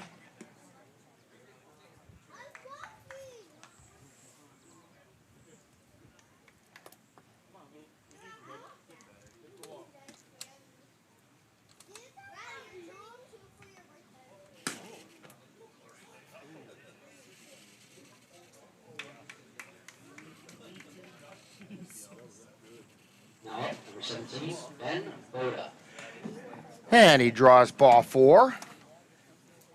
Brings up Ben Boda. Boda grounded to second.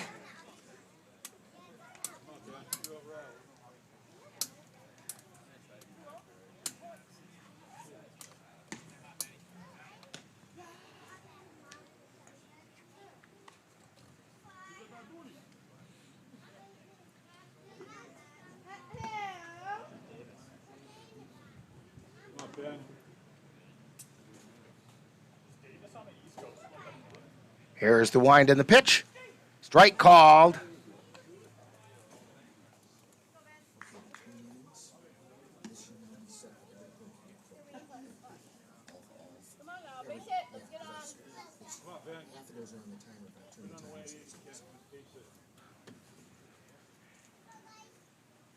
And the pitch.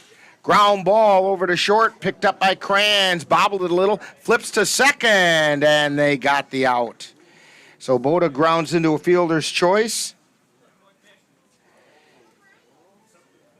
As Erickson's out at second to end the inning. So for the Cavaliers, no runs, no hits, no errors, and 1 left on base. We've played 5, and it's the Merchants 3, Cavaliers 1 on the Northern Light Webcasting Network and NLWN-TV.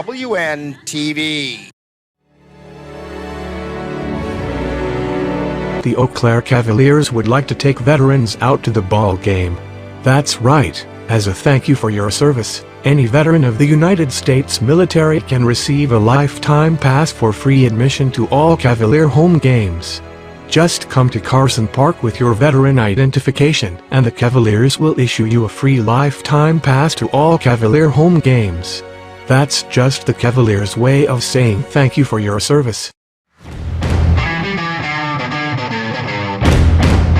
Let NLWN-2 and the Northern Light Webcasting Network bring you some tough semi-pro gridiron action. Our next broadcast will be on Saturday, July 8th, when we will bring you the Eau Claire Cowboys taking on the Central Wisconsin Bandits from Merrill, Wisconsin. Live coverage on the Northern Light Webcasting Network audio service and on NLWN-2 begins with Cowboy Kickoff at 1:55 p.m. That's live Eau Claire Cowboy football on Saturday, July 8th on the Northern Light Webcasting Network and NLWN-2.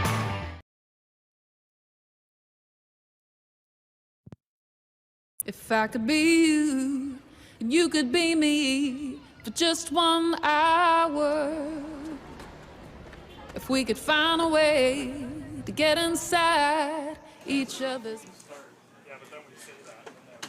Going into the top of the sixth inning, Connor Langdon is up to the plate. First pitch is a little low by Jackson Vance.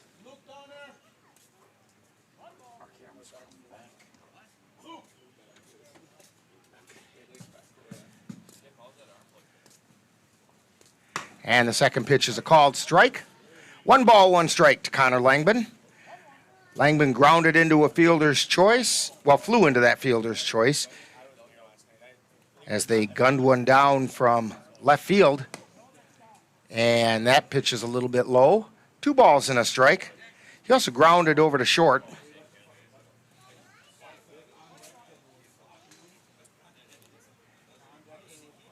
Jackson Vance at the belt, and he delivers. It's low for ball 3. 3 balls, 1 strike to Connor Langdon.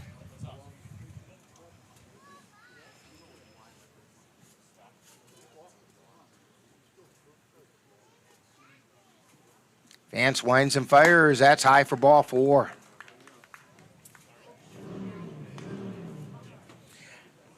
Andrew Baranowski comes to the plate.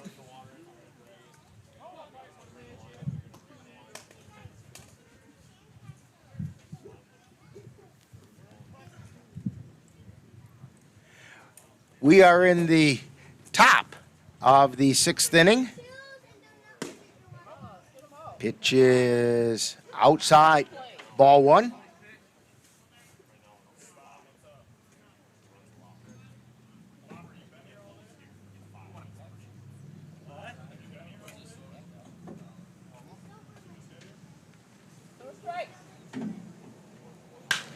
And it's a fly ball out towards left field, heading over.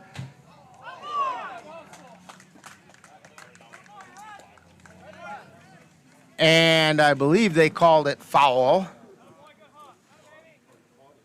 That was way out there. So, no, they gave him a base hit.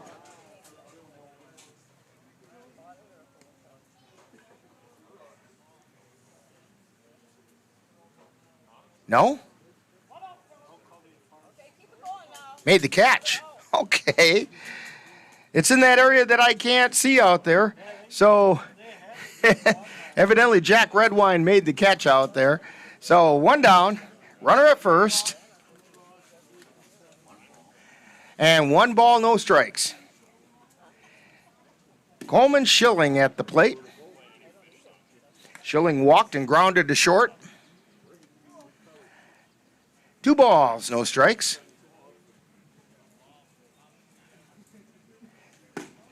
And it's a strike called on the outside corner fastball by Vance.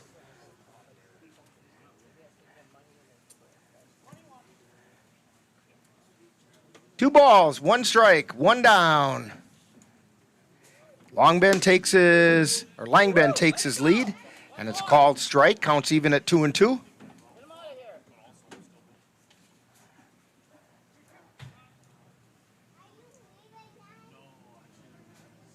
Vance looks in. And swing and a miss for strike 3. 2 down. Brings up Logan Langben.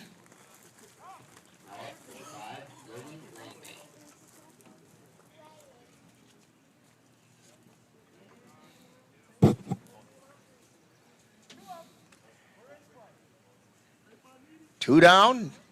Runner at first. Pitch is low. 1 ball.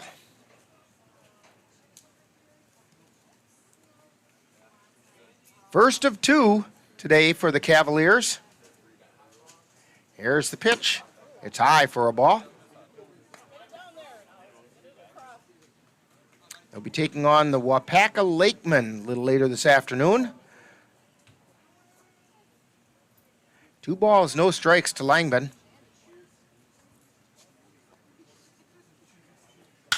Fly ball out into right field. Gabe O'Brien under it, and he makes the catch. So that'll do it for The Merchants, they get no runs, no hits, no errors, one left. We've played 5.5, and it's the Everest Merchants 3 and the Cavaliers 1 on the Northern Light Webcasting Network and NLWN-TV. The Eau Claire Cavaliers would like to take veterans out to the ball game. That's right. As a thank you for your service, any veteran of the United States military can receive a lifetime pass for free admission to all Cavalier home games. Just come to Carson Park with your veteran identification, and the Cavaliers will issue you a free lifetime pass to all Cavalier home games. That's just the Cavaliers' way of saying thank you for your service. As I mentioned to you just before that half inning ended, this is the first of 2 today from Wapaka, and with a little Cavalier luck, maybe the first of 3. Who knows?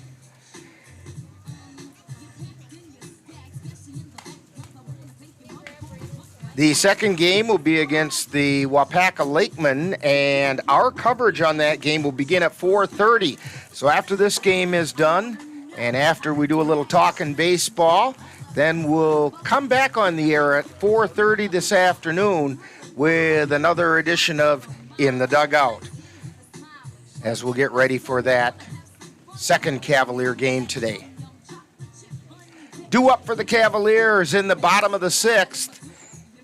Our Geno's player of the game, Caden Erickson, then Campbell Kapanke and Gabe O'Brien. Now, Erickson kind of ruined the day for the Everest Merchants in the WBA playoffs over in Merrill last year when he put the Cavaliers on top with a 3-run home run. Nobody on base now, but the home run would be nice. First pitch is a strike, inside third of the plate.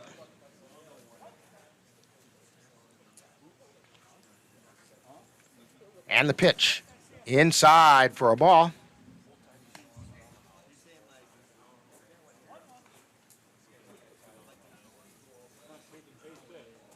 Here's the wind and the 1-1 pitch.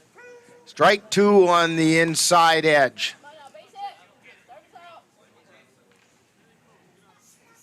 Erickson steps in now with a little time for some choke and poke. Pitch is high, counts even at 2-2.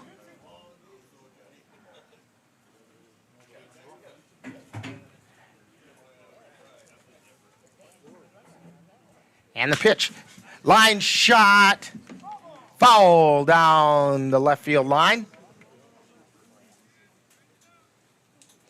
Erickson comes into this game riding a 12-game hitting streak.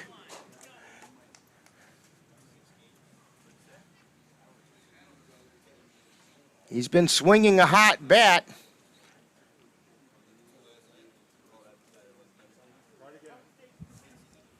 Two balls, 2 strikes. Here's the 2-2 pitch.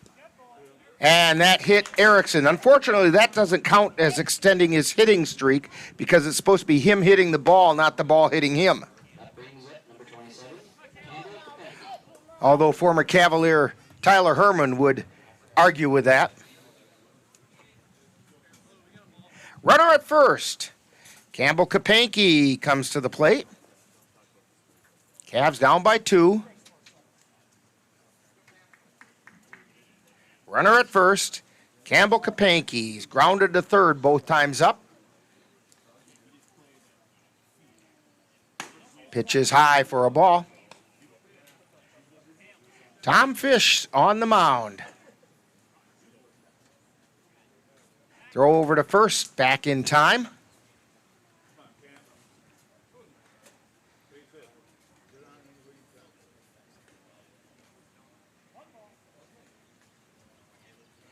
Fish delivers. Strike called at the knees to Campbell Kapanke.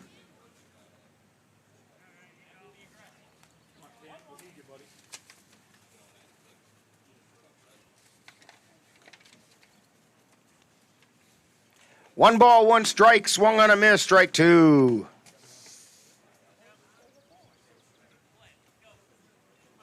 On Wednesday, Campbell went 1 for 4.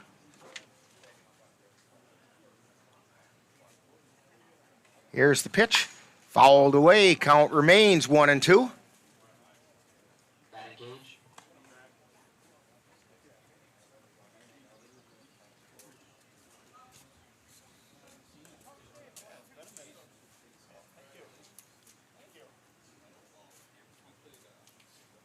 And the pitch. That's low for a ball. Counts even at 2-2.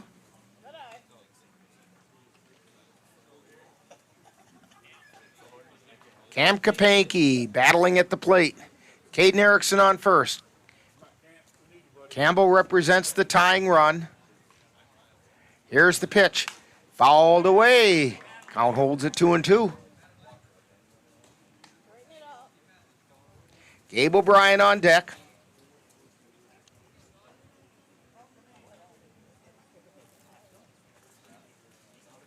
Fish at the belt. And he delivers. Fouled back. Count holds 2-2. That's a great example of battling at the plate. He didn't get much of it, but just a piece of it to stay alive.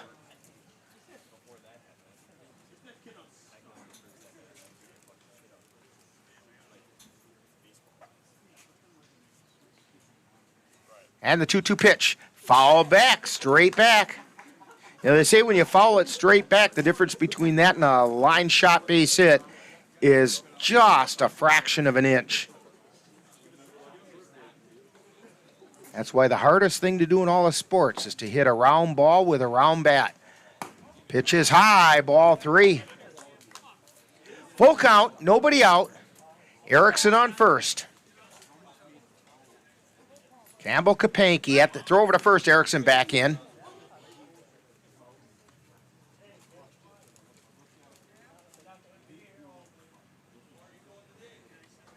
Erickson takes his lead. Payoff pitch. Fly ball out in towards center field. Coming over and making the catch is Schilling. And Erickson has to retreat back to first. That's going to bring up Gabe O'Brien. He's 0 for 2.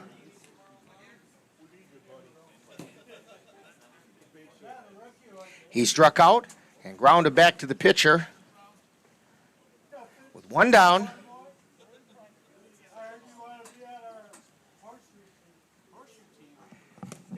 And the pitch is a strike called on the outside corner. 320 down the right field line, 367 to straightaway center. Inside for a ball. And I can't see the sign down the left field line.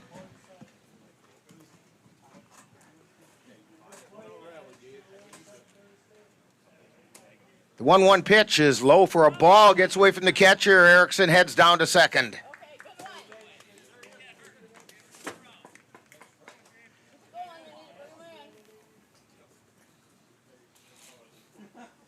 Gabe O'Brien representing the tying run, 1 out. 2-1's the count.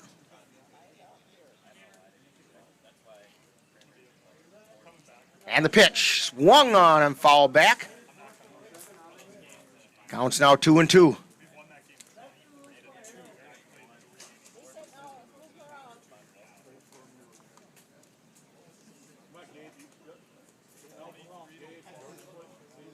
Two balls, 2 strikes, runner at second, 1 down. We're in the bottom of the 6th inning. Fish delivers. Line shot out into center field for a base hit. Erickson rounding third, coming toward the plate, and he's going to score. So it's an RBI single for Gabe O'Brien. And guess what, folks? Caden Erickson, the Geno's player of the game, just got you all free appetizers out at Geno's Pizza tomorrow. Just drop Caden Erickson's name and you'll get a free appetizer for your table. Ann's going, we're going out to dinner.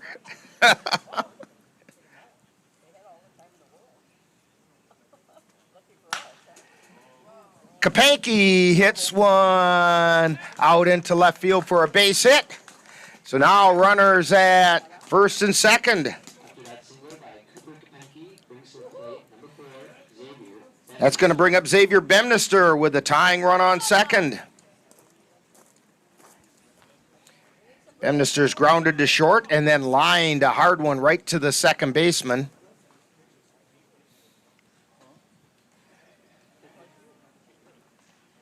Tying run on second.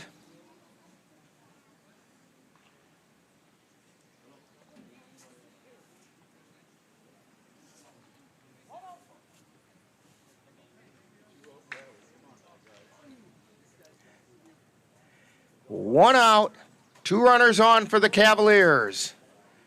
Now trailing 3-2. Fish at the belt. And the pitch. Bemnister shows bunt and offered, did not get a piece of it. Runners retreat. No balls and a strike.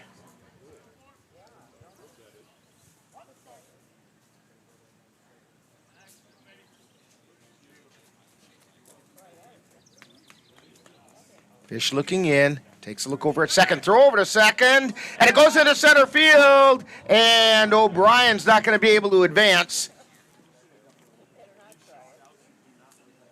It's a good thing Kapanke was alert because he was halfway towards second, and all of a sudden put it into reverse. It starts backing to first.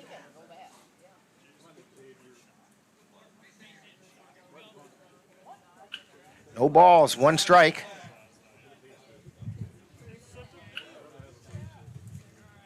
Fish delivers. It's low for a ball. 1 ball, 1 strike. Don't forget to join us at 4:30 this afternoon. We'll have game 2 for the Cavaliers against the Wapaka Lakemen. Here's the pitch. That's high for a ball. 2 balls and a strike.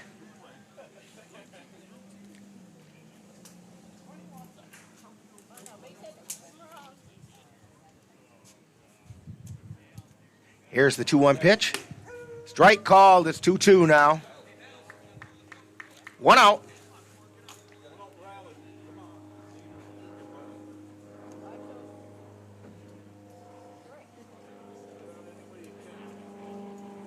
Here's the 2-2 pitch.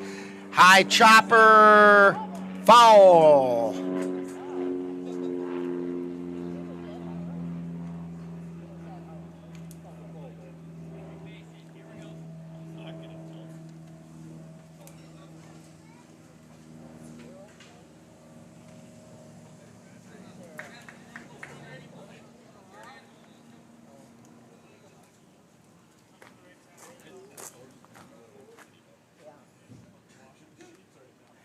Two balls, 2 strikes. And the pitch. Fly ball out into right field. It's shallow, coming in hard. Subachik, he makes the catch. 2 down. It's going to bring up Cole Timon. He walked and then popped to short. Tying run is on second. Gabe O'Brien. Go-ahead run is on first in Cooper Kapanke.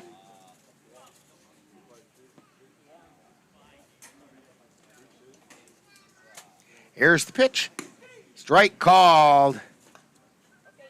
Timon had a notion. Decided not to. Might even think he wished he would have. No balls and a strike.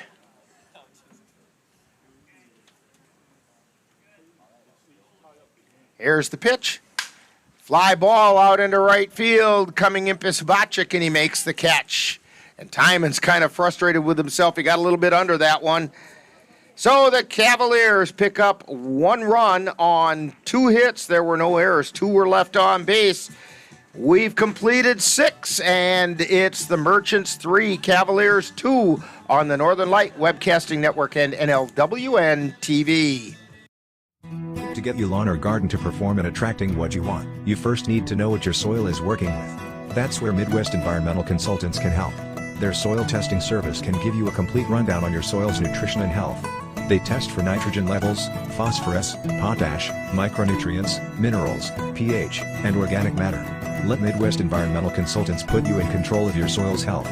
Call Midwest Environmental Consultants at 608-468-2067. That's Midwest Environmental Consultants, serving Western Wisconsin.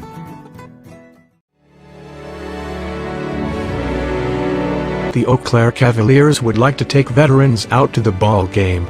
That's right. As a thank you for your service, any veteran of the United States military can receive a lifetime pass for free admission to all Cavalier home games. Just come to Carson Park with your veteran identification, and the Cavaliers will issue you a free lifetime pass to all Cavalier home games. That's just the Cavaliers' way of saying thank you for your service.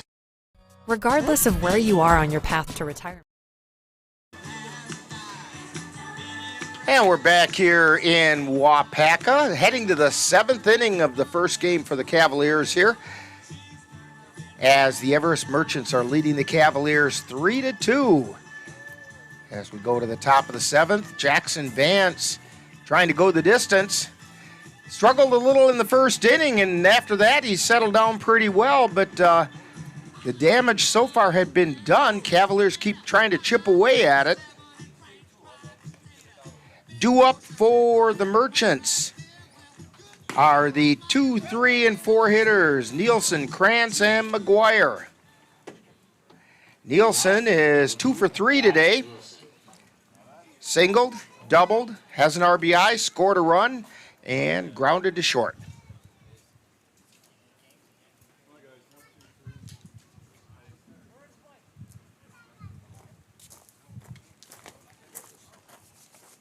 Here's the pitch. It's high for a ball.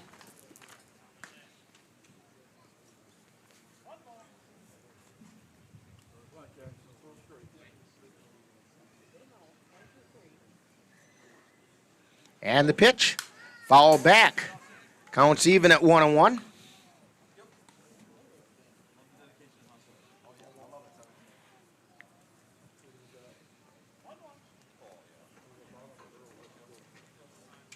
One ball, one strike to Josh Nielsen. And the pitch.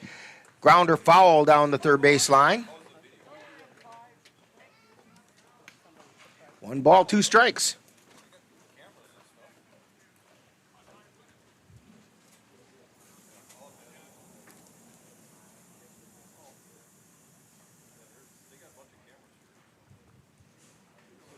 And the pitch. That's high. Counts even at 2-2.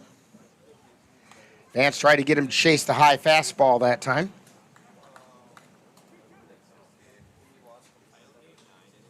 Vance at the belt and the pitch. Swung on a miss, strike 3.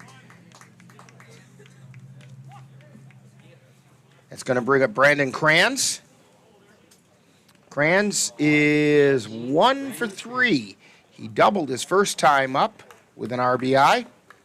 Got on an error and then grounded to first.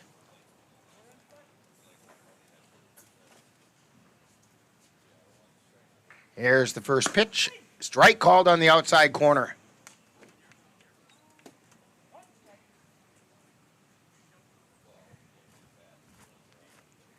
Jackson Vance on the mound. And he delivers. Pop up. Out of play. Just off to our left.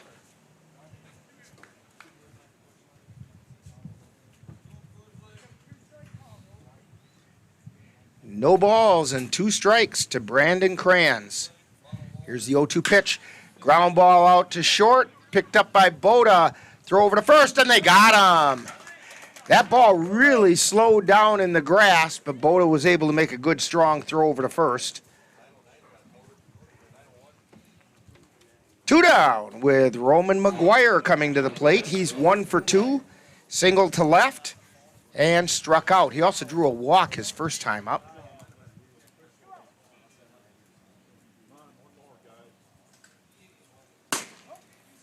And that pitch missed. It was just a little bit high.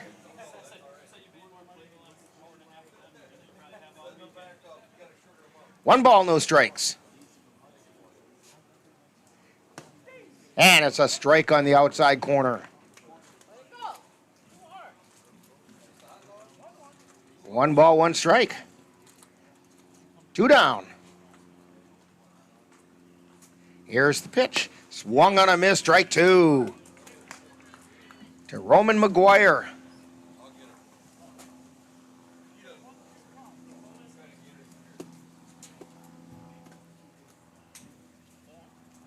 Here's the 1-2 pitch. That's a little bit low. It didn't miss by very much. 2 balls and 2 strikes.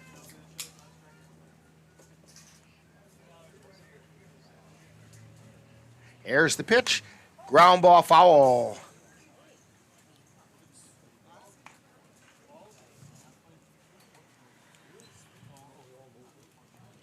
Count remains 2-2.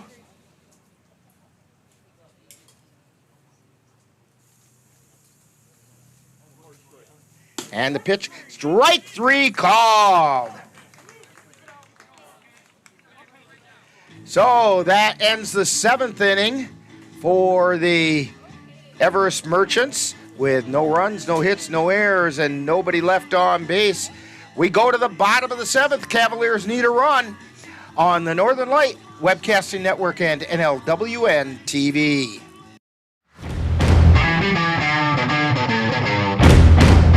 Let NLWN-2 and the Northern Light Webcasting Network bring you some tough semi-pro gridiron action.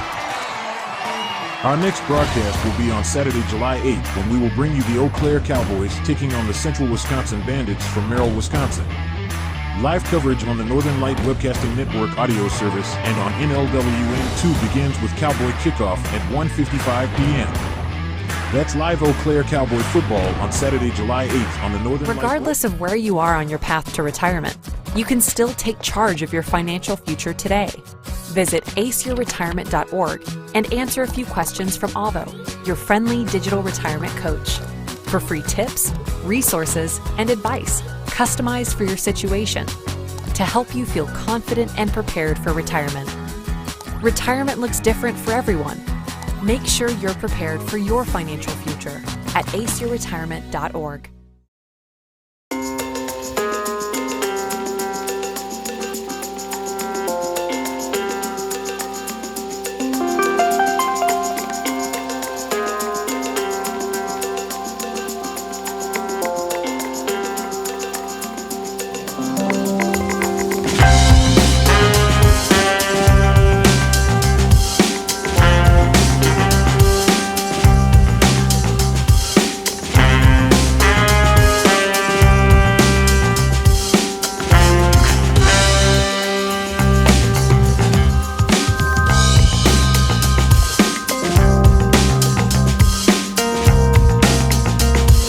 As we said earlier, he powered a home run out the right field fence well into the fan deck at Carson Park on Wednesday. A little bit more of that action tonight would be, or today would be, very desirable right about now.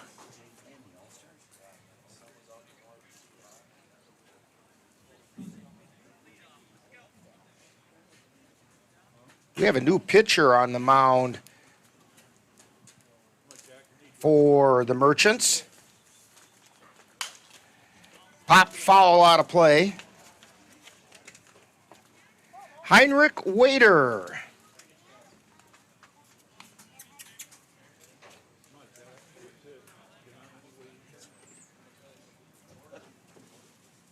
Or Walder. Heinrich Walder is now pitching. Chopper foul. Count goes to 0-2. So Tom Fish went 6 innings. He gave up 2 runs, both of which were earned.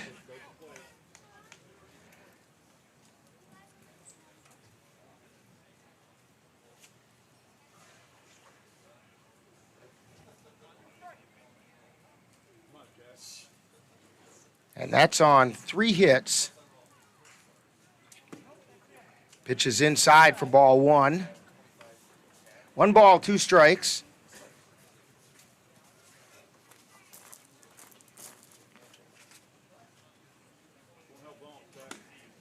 And that pitch is outside, counts even at 2-2.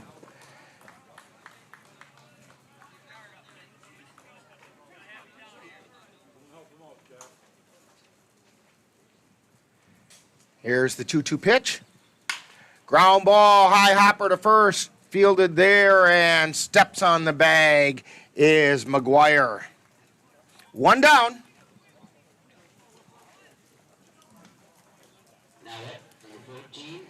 So finishing up the numbers on Tom Fish, he went 6 innings, gave up 2 runs, both were earned, 3 hits, struck out 2 Cavaliers, and walked 2. So he's been one of those ground ball, fly ball pitchers, allowing his defense to do the work. And so now we have Heinrich Walder at the plate, or at the mound. And the first pitch is a called strike on the outside corner to Luke Erickson. Erickson lined back to the pitcher and drew a walk his last time up. High pop-up out into left field. And there to make the catch is Connor Langman. So it's all left up to Ben Boda. Boda is 0 for 2, grounded to second, and grounded into a fielder's choice.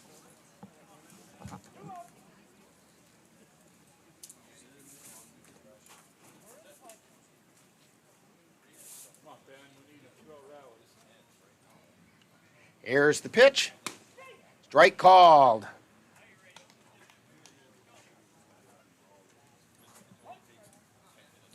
Boda can get on base.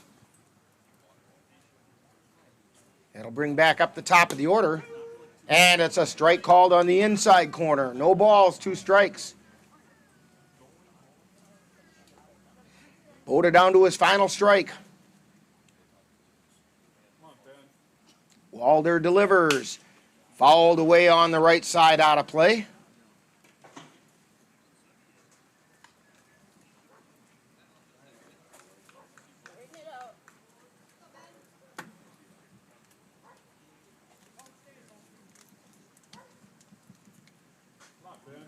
And the pitch. Pop up in the infield. Coming in is Baranowski, and he makes the catch, and that'll do it. So for the Cavaliers, no runs, no hits, no errors, nobody left on base. Final score, the Everest Merchants 3 and the Cavaliers 2. We'll have more for you on Talkin' Baseball in just a few moments on the Northern Light Webcasting Network and NLWN-TV. You've been watching NLWN-TV's presentation of Eau Claire Cavalier Baseball live on the Northern Light Webcasting Network. Stay tuned. Coming up next is Talkin' Baseball, with a look back at today's game.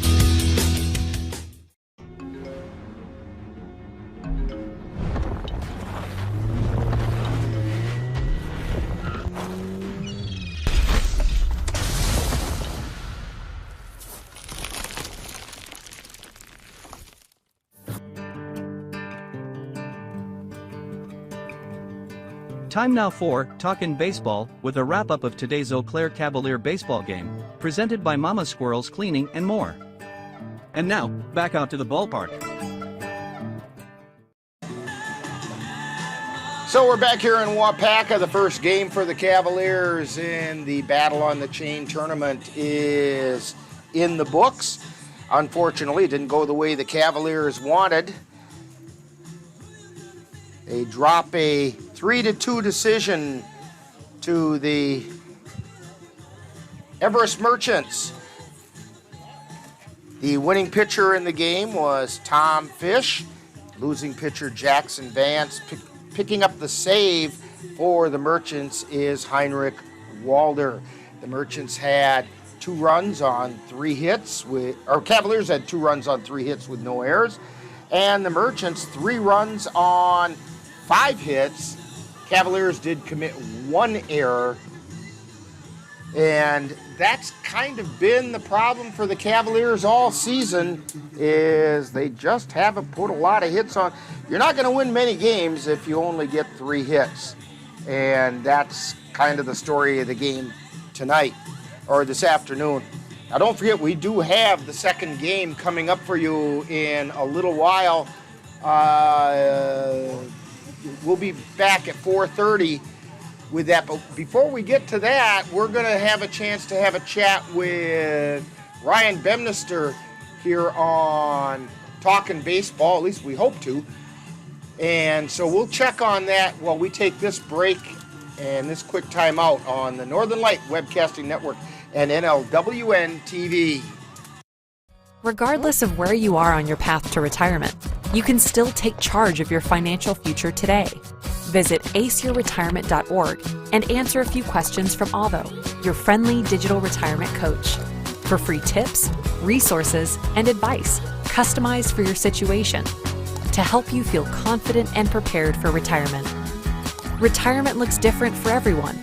Make sure you're prepared for your financial future at aceyourretirement.org. My name is Teresa Barber. I was in the United States Navy and I served overseas in the Middle East and Africa. Early on in my career, I had a commander that taught our suicide prevention training on a Friday afternoon, and the very next day he took his own life. 90% of suicide attempts involving a gun are fatal. You don't know how much somebody can hide what's going on inside their head.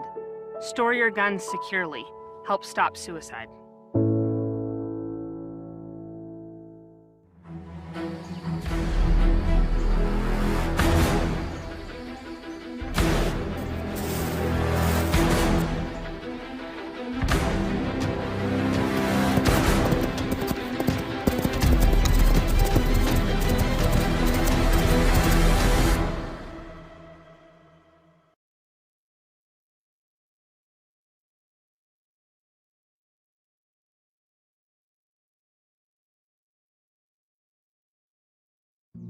Jason, let's go see your room.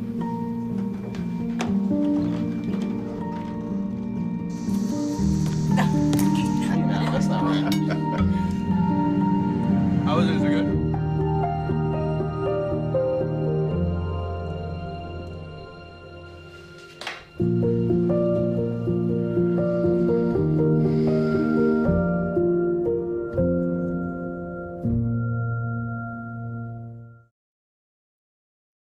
Hey guys, it's me, Isabella Gomez, filling in for Smokey Bear because he's got more to say than just... Only you can prevent wildfires. Like, if you're outside enjoying a barbecue, don't let a hamburger distract you from fire safety. Make sure you aren't dumping your hot coals or ashes onto the ground because that could start a wildfire.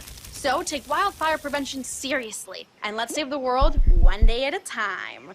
Juntos con Smokey Bear, podemos hacerlo. Go to smokeybear.com to learn more about wildfire prevention.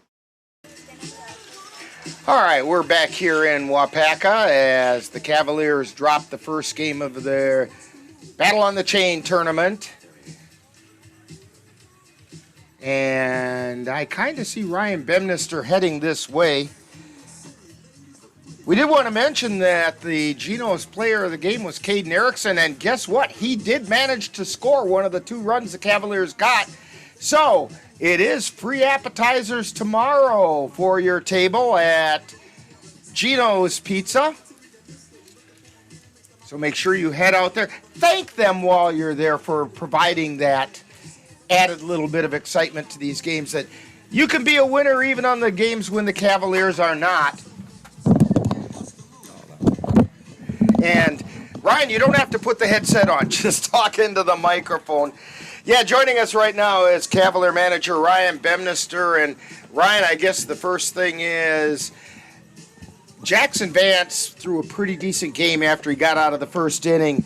But you're not going to win many when you only get 3 hits. No, that's not how to win games. You don't win games only hitting 3 hits. Jax gave us everything he had for 7 innings, and he kept on coming off the mound telling me he was ready for the next inning and ready for the next inning, and I kept on promising him I was going to get him some base hits, and that didn't pull through for us. So yeah, and there were some times you came close, but Cooper had a decent game. He went 2 for 2, and the one time he didn't get a hit, the ball hit him, so he got on base every time. Caden Erickson was our Geno's player of the game, and he did score, so I guess the bright spot is it's appetizers for everybody out at Geno's tomorrow. Yeah, that's good for them. But, you know, you got a really nice pitching performance by Jackson Vance. I was a little concerned there in the first inning. Yeah, the mound's a little weird out there. It took him a little bit of time to get used to get his footing underneath him and stuff like that. But once he did, he got into a groove, and he told me to get somebody up and ready in the fifth. And as he came out of that inning, he's like, "I'm good. I'll probably finish this one out." So that was nice to hear, and it was good. It was a really good pitching performance. I hate wasting pitching performances like that. We just couldn't get our timing down at the plate. You know, the guys were putting the ball in play. We didn't hardly strike out at all, but we just couldn't get timely hits. Yeah, you had 2 strikeouts. Yep. And that's it. And, you know, that usually is a good sign. It's just that, like, you know, we've talked about the Cavalier pitchers when they've been struggling in the past to rely on their defense, throw strikes, rely on the defense.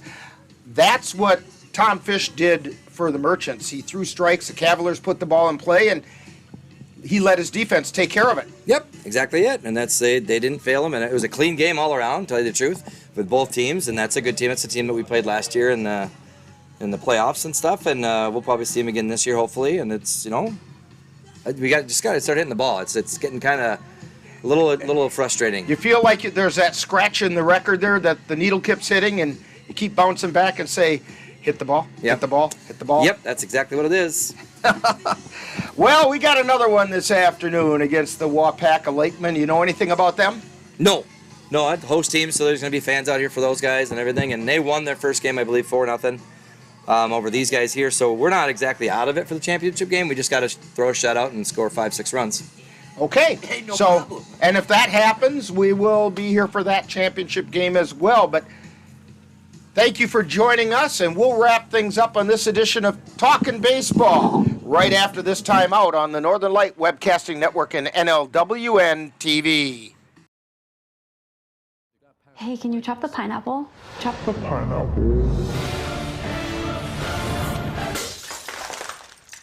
Nope. I'm high. How about I wash off the grapes? Yes. Okay. You're already making good decisions when you're high. I want tacos. Will you drive? I'm a little toasty.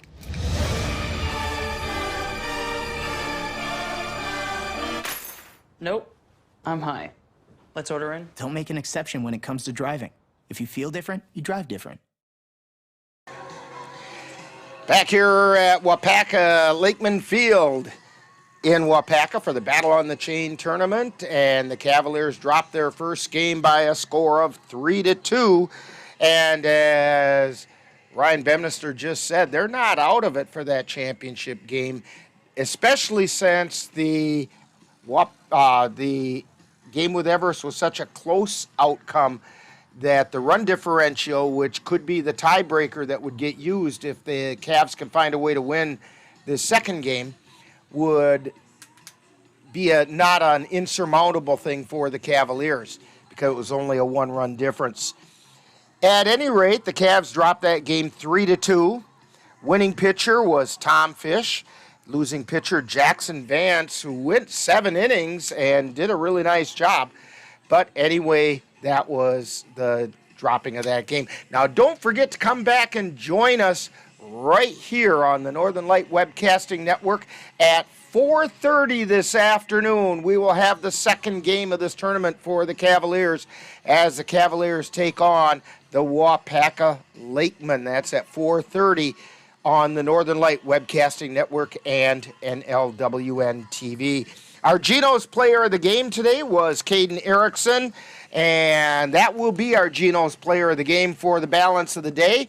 He did score a run, so when you go out to Geno's tomorrow, drop Caden's name, and you will get a free appetizer for your table at Geno's Pizza. And don't forget that today's Eau Claire Cavalier baseball game is brought to you by Geno's Pizza, right next to Action City, near the intersection of Highways 93 and I-94. Midwest Environmental Consultants, lawn care and soil testing experts for Western Wisconsin. The Goat Coffee House at 336 Water Street for good coffee and great sandwiches. Mom's Restaurant and Pub in Colfax, comfort food the way Mom used to make it.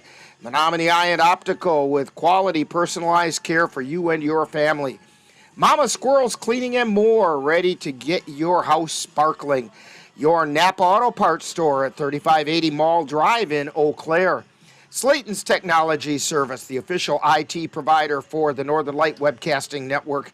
And Royal Credit Union, where they're different in a good way. Be sure to thank these fine sponsors for bringing you Eau Claire Cavalier baseball on the Northern Light Webcasting Network and NLWN-TV. For Ann Monroe and Dan Petchow on the camera, this is Rick Olson. Final score once again, it was the Everest Merchants 3, Cavaliers 2. And we will see you at 4:30 this afternoon for the Cavaliers taking on the Wapaka Lakemen. You've been tuned to Talkin' Baseball on the Northern Light Webcasting Network and NLWN-TV.